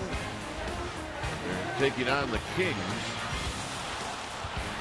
Starts on Thursday. Every Sharks playoff game will be on Comcast Sportsnet with complete post-game coverage after every game. All of us here at the Giants wish the San Jose Sharks nothing but the best, and we'll be rooting for you.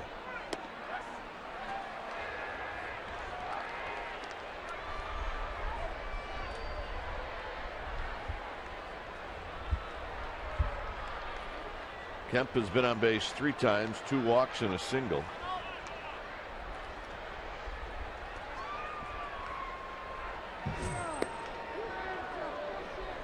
And runs are starting to get greased up now for Bruce Bochy.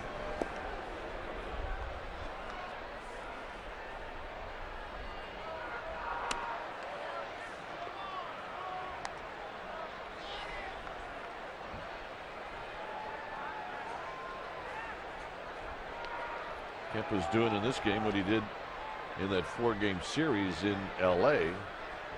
Wasn't always base hits. where Kemp hurt you. He was walking. He was getting on base. He had one game in LA where he walked 3 times. And the only reason I'm pointing that out, that's the only time it's ever happened in his career. But he has been a completely different guy this season than what we saw last year when he hit 249.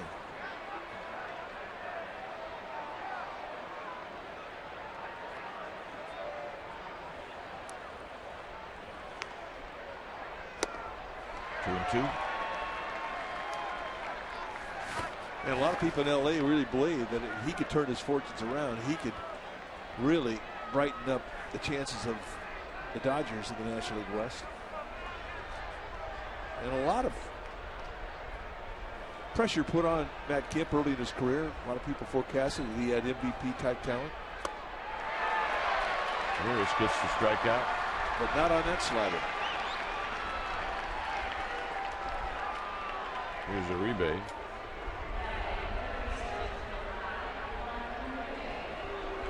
Uribe is 1 for 3.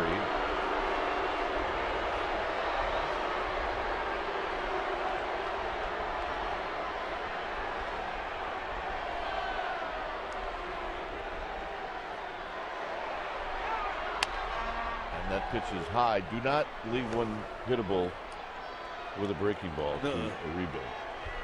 You go between the belt and the letters with a hanging breaking ball, he will make you pay.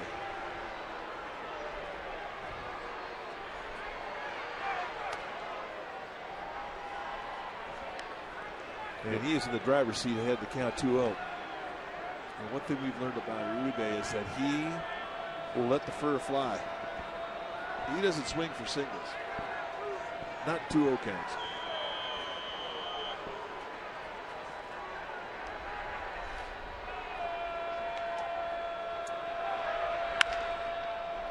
Sandoval, Sanchez, Belt, and a nice turn around the horn. It is now 6-0 LA.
Belt to lead off in a 6-0 game. All Dodgers. It's Belt, Sandoval, and then the pitcher spot. His Belt is looking to put one in play. He's 0 for 2. He struck out twice. Carroll is now at short. Miles at second.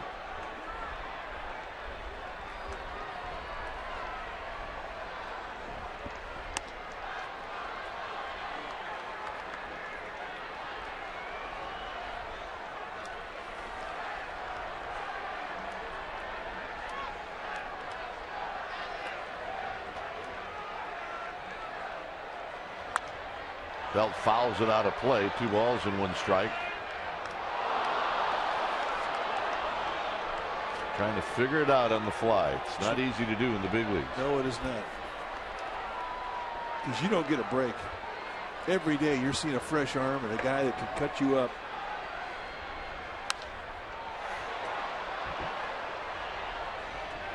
And think about it, I mean, every guy's new to him. I mean, that's the hardest part about a rookie. And, you know, to a degree, you know, he has a little bit of advantage because pitchers don't know him either. But you get a lot of surprise strikeouts just because you don't know a guy's breakable. Another souvenir down the left field line. The price of learning a pitcher's stuff, you know, it's costly. And you pay that price in at bats.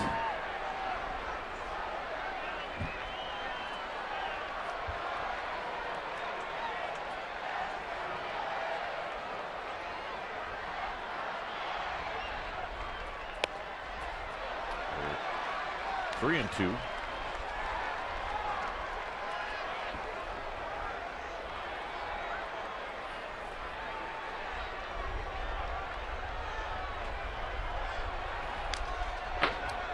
Got a piece of that 93-mile-an-hour fastball. That's 108 pitches for Kershaw.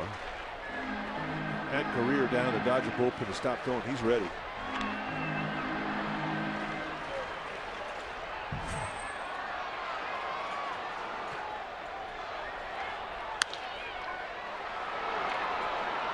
Miles throws out Belt. All right, and let's check in with Amy G.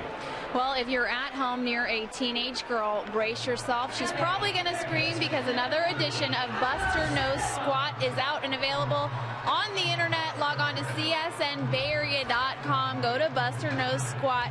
He is going to be a daddy. Find out what he has to say about fatherhood, gentlemen.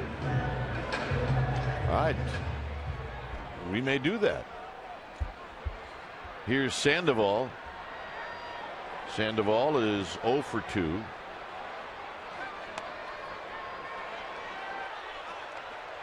A lot on that kid's plate. Yep.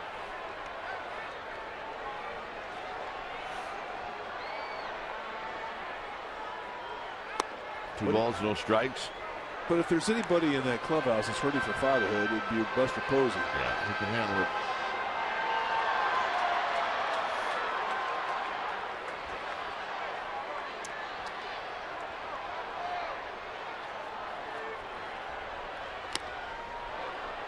Sandoval a little tardy on that fastball. 2 balls and 1 strike. And there have been a lot of swing throughs on that fastball from Kershaw tonight. He's just not an easy guy to pick up, and he has just been masterful against the Giants.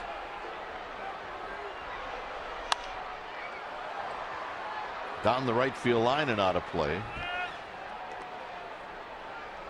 It's 2 and 2. When's it come tomorrow night? And these guys talk about it. Let's come say, I'll go 8, you go 9. I'll go 8 innings, you go the 9th. And we've seen it work. Into left center field, a base hit for Sandoval. It worked in Game 5 of the World Series.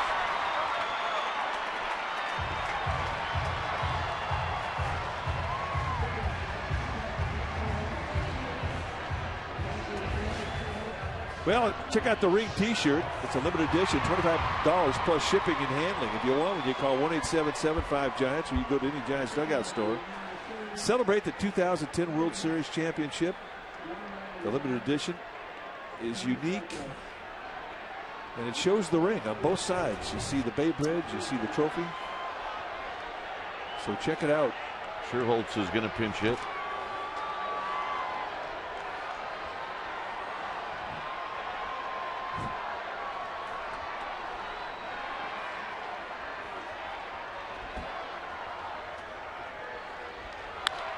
High and foul and into the seats down the left field line.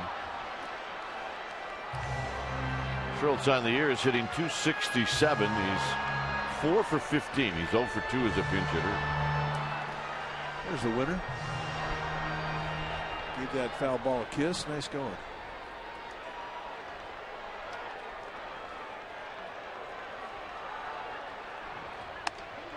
0-2.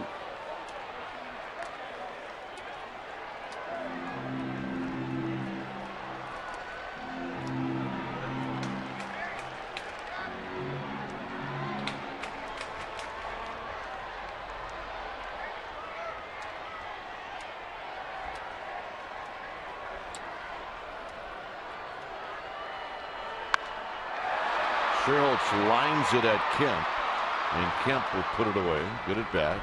Yeah, he's had good at bats lately. And he has definitely had a strong front shoulder. His setup very solid.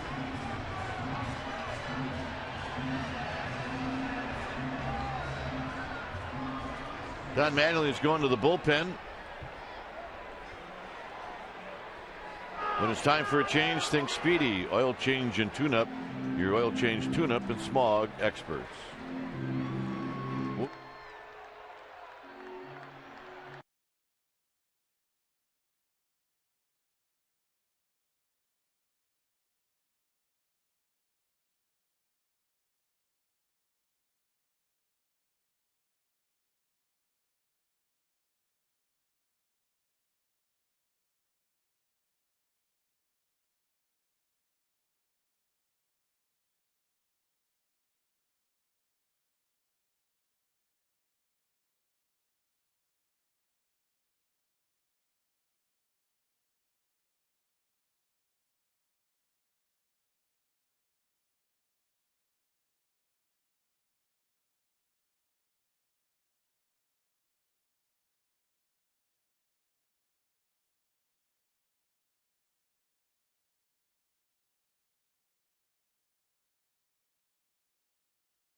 In the air at 7.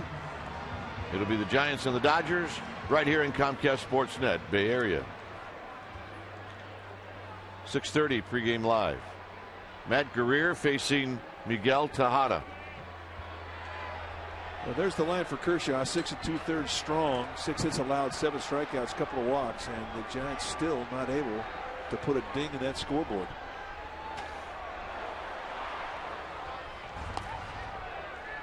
The only thing that got Kershaw out of the ballgame was the pitch count. Matt Guerrier, the new pitcher for the Dodgers, and there you see his start has been a solid start. 4 base runners in 5 innings, a couple of hits, a couple of walks, and he's a 4-pitch guy.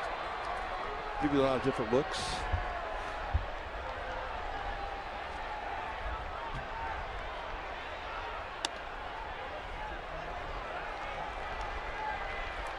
Tejada singled in the 3rd inning. He's 1 for 3.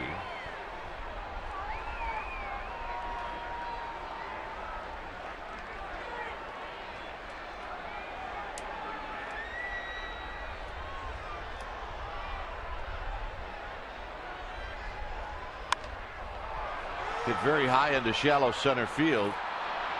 Kemp, and Carroll makes a nice catch to end the inning. Through 7, 6-0 LA.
For the ball game, Jeremy Affeldt and Jamie Carroll addressed this AT&T crowd about this rivalry.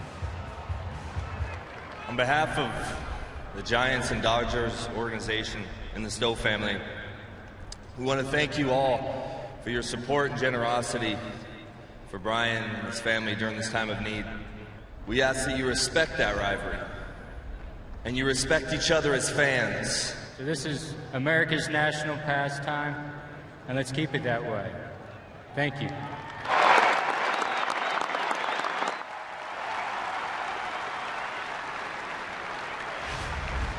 Very nicely done by both Jeremy Affeldt and Jamie Carroll. Part of the Stowe family was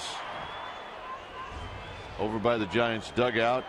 Some were in one of those luxury boxes as Loney swings and misses 0-1. But friends and family of the Stowes, you can be assured, appreciated every last second of it. The friends and family of Brian Stowe have repeated they really want everybody to be good fans, and there is no revenge in this incident. They are adamant about saying it's not a Dodger fan that did this, it was a thug. And the Giants fans hopefully have responded tonight and through the rest of the series and through the rest of this year.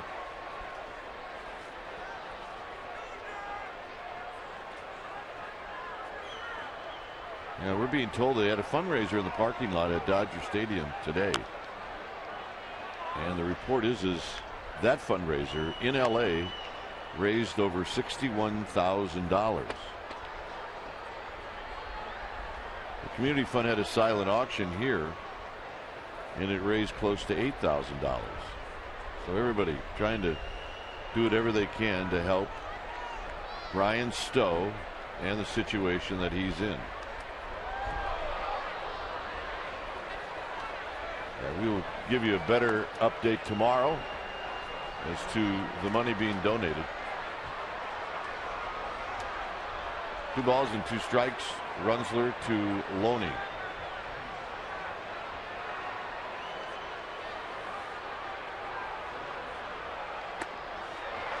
Good breaker ball for Dan Runsler.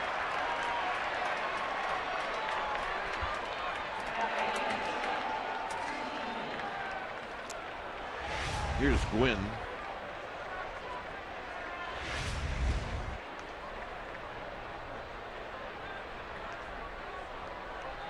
First at bat for Gwynn.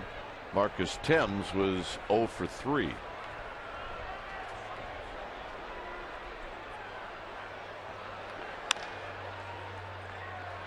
Freddie Sanchez to his right. Knows he has to hurry. 2 outs. Take a look at the numbers for Dan Runsler. 101, 8.31 ERA. He has thrown the ball better than those numbers would have you believe.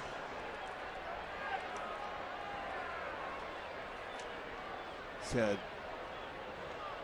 just in 4 games, he only had the 1 bad game, and that for a reliever will blow your ERA up. It's going to take him a month or so to work it back down. I mean, that's the only bad part about being a relief pitcher. Is if you do have 1 wreck, it takes you a while to get to erase it off the chalkboard.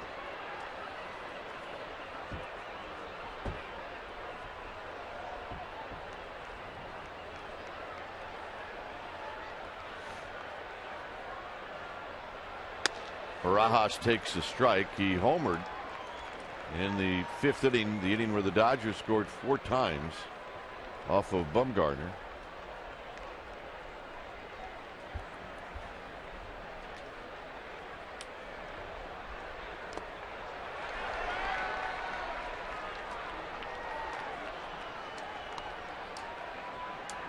Barajas chasing that pitch in the dirt. 1-2.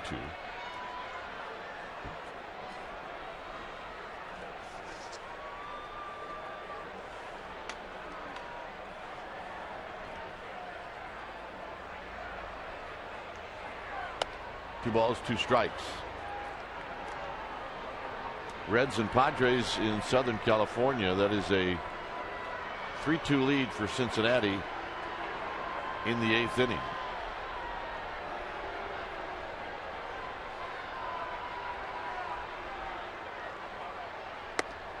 Got him to end the inning. Runs her with 2 strikeouts. Freddie Sanchez will lead things off.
San Francisco, nothing. A reminder, you can check out the Hyundai Sports Central tonight at 10:30 p.m. Comcast, Sportsnet, Bay Area. You will see post-game reaction to this one. They'll ask the question and they'll answer the question. Is the Bonds case nearing an end? Also an update, and you'll see highlights of the Warriors Nuggets. All that and more on the Hyundai Sportsnet Central, hosted by Scott Reese and David Andrews. Two of the finest on Comcast, Sportsnet, Bay Area. So you've determined that they're 2 of the finest. Yeah. Already. Yeah, I like them. Here's Freddie Sanchez.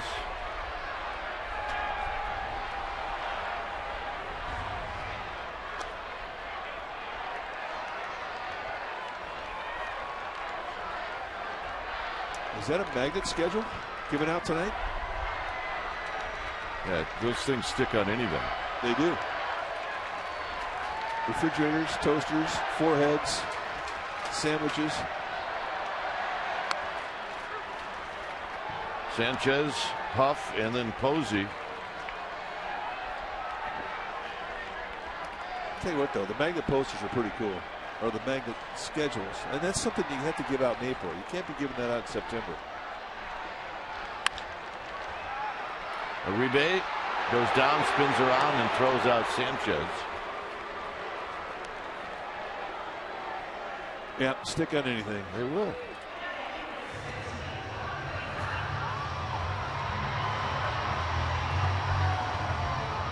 Yeah, when we get bored at our house, we just play flip the magnet schedule at the refrigerator. Yeah. They can kill an hour in my house, too. You bring 10 of them home and from across the room. It's pretty cool. Yeah, you frisbee it up there against the refrigerator. I'm in.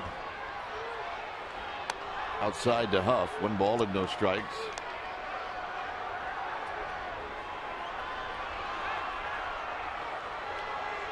Gonna kill the drill when we got that aluminum refrigerator. Yeah, ours has got the wood deal. It's game over. So you got to head outside and check out the barbecue, baby. That's it, baby. Let her rip. Huff is 2 for 3, a couple of singles.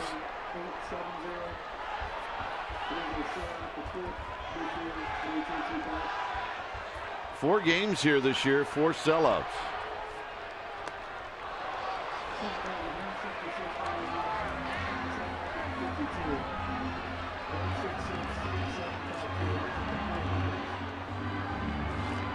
There you see the road trip coming out. Giants heading out to Arizona, then Colorado, and back here for 3 against Atlanta, then back out for 10 on the East Coast. Pittsburgh, Washington, New York.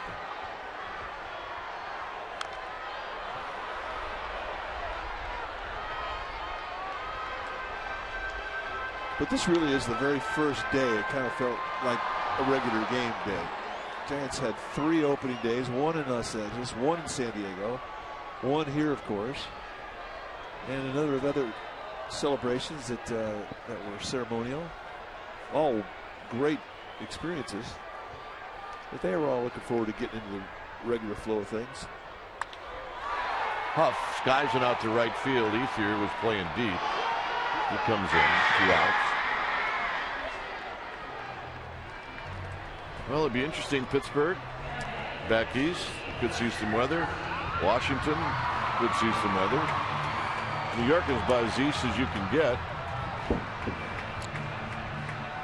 So keep your fingers crossed, but bring a jacket, a heavy one. Yeah, we'll bring it to Colorado. That's the town that has bitten us the most. Yeah. It could be 7 days in a row of 90 or more degrees. We show up, and by day 2, it's 30 degrees and snowing.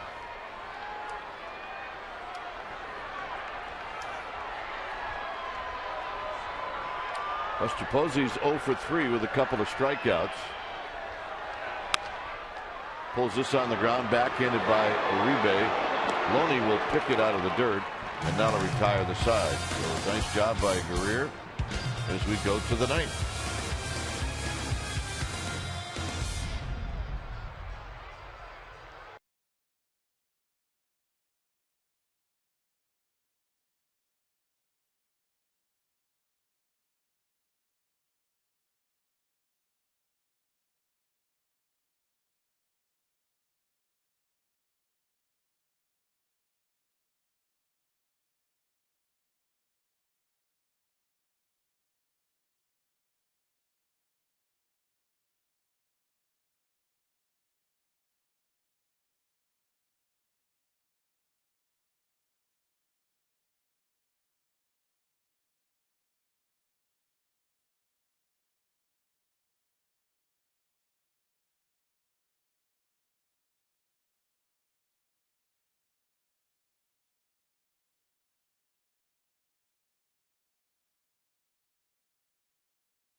When it's time for a change, think Speedy. Oil change and tune-up. Your oil change, tune-up, and smog experts.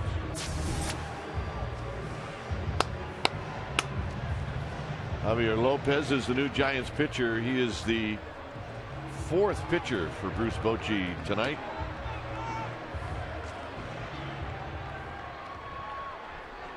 Three lefties and Ramirez have pitched tonight. There's a wearable blanket. We saw 42,000 of those last year on one day, and this is the first one we've seen since then. Yeah, I think they dissolve. Sanchez throws out Hoffman, the pinch hitter, 1 out. Wearable throwaway blankets. I thought that was a great giveaway. It's on the schedule again. It should be. Absolutely. Absolutely hysterical. Here's Miles. Miles batting for the 2nd time. He singled and scored in the 7th.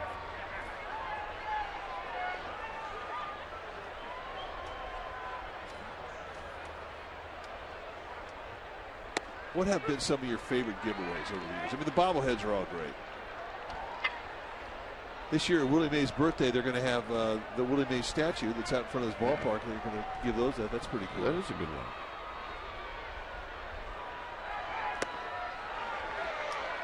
Oh, 2 to. I know one thing. The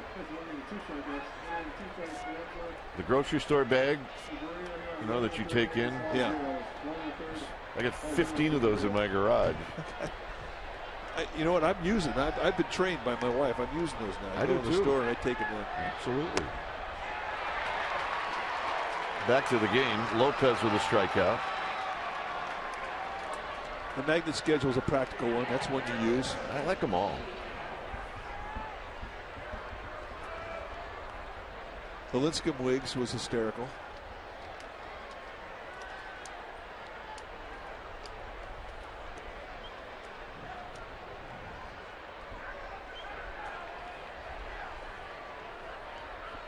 The rally caps. That was a good one. It was a good one. I like the rally caps. The Santa hat. Now they could give that out. It'd be cool. Yeah. Carroll, 3 hits tonight. Yeah, fedora hat is on the schedule this year. A Giants fedora.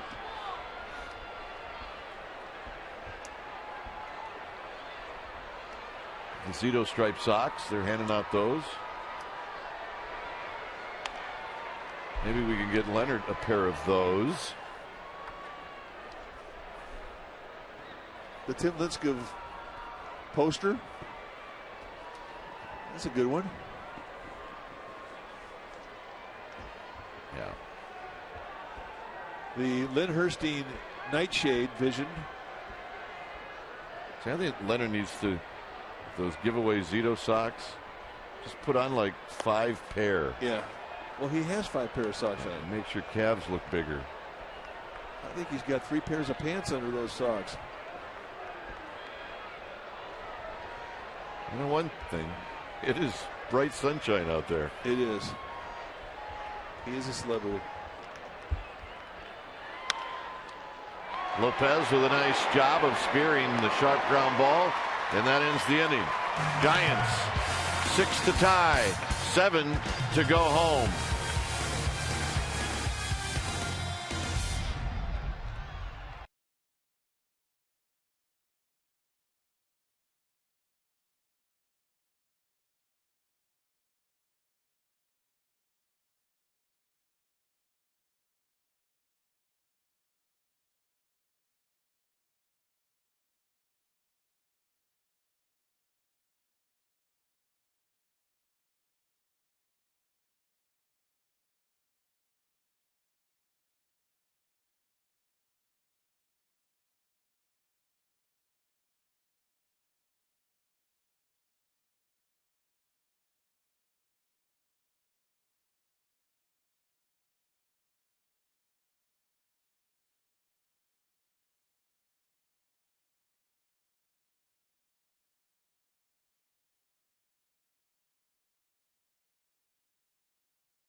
The third pitcher in this game for Don Mattingly, it's Mike McDougall. Giants will send up Burrow, Rowan, and Belt. There you see the numbers for McDougall. He's got good stuff. He'll heat it up mid-90s fastball, put some sink on it, good hard slider. He does not lack for stuff, and he can be a spooky at bat.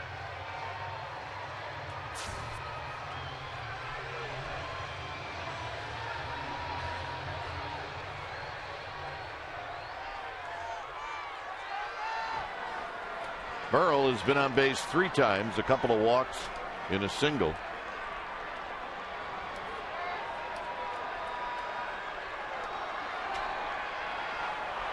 McDougal trying to get the last 3 outs as he throws the first pitch inside. He immediately looks into Jerry Davis.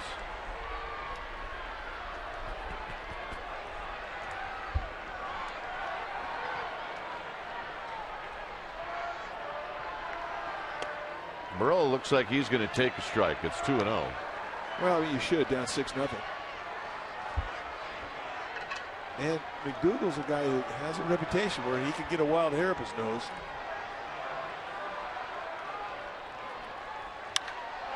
High and deep down the left field line. Fair or foul? Gone! Off the foul pole. 6-1. Or you can sit in the bushes on a 2-1 fastball and launch it out of here.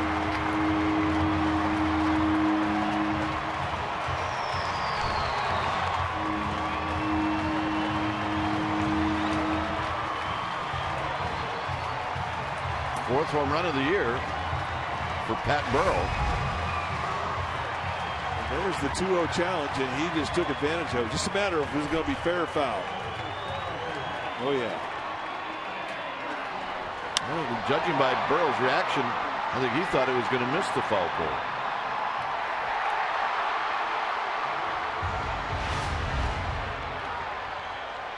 Here's Rowan.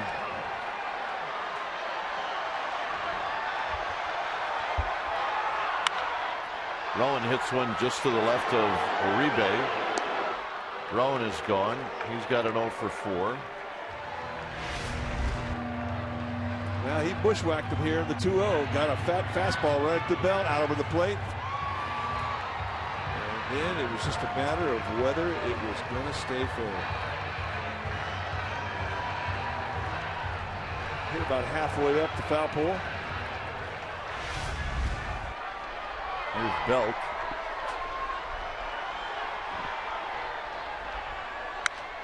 Belt hits it on the ground to second.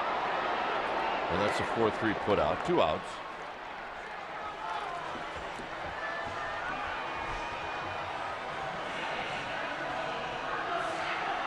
Here's Sandoval.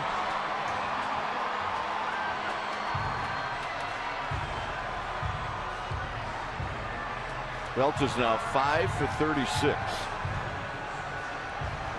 Make that 5 for 35 on the season. Sandoval is 1 for 3.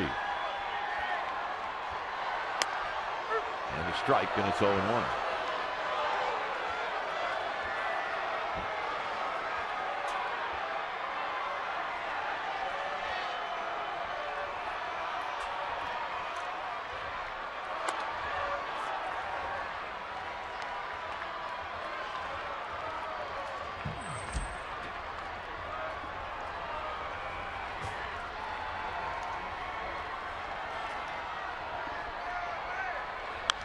Out of play, 1 and 2. Giants are down to their last strike. And we have a fan rewarded for his persistence. Stayed here the whole game. Brought his glove, made a play.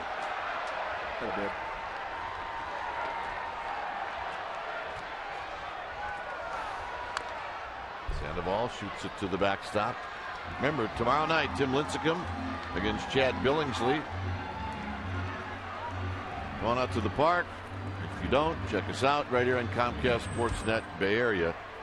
1 and 2 to Pablo Sandoval. Foul. Look out.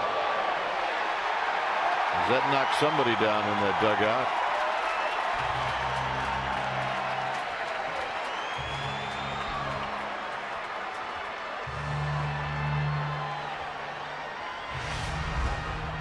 All right, look out, fellas. Wow.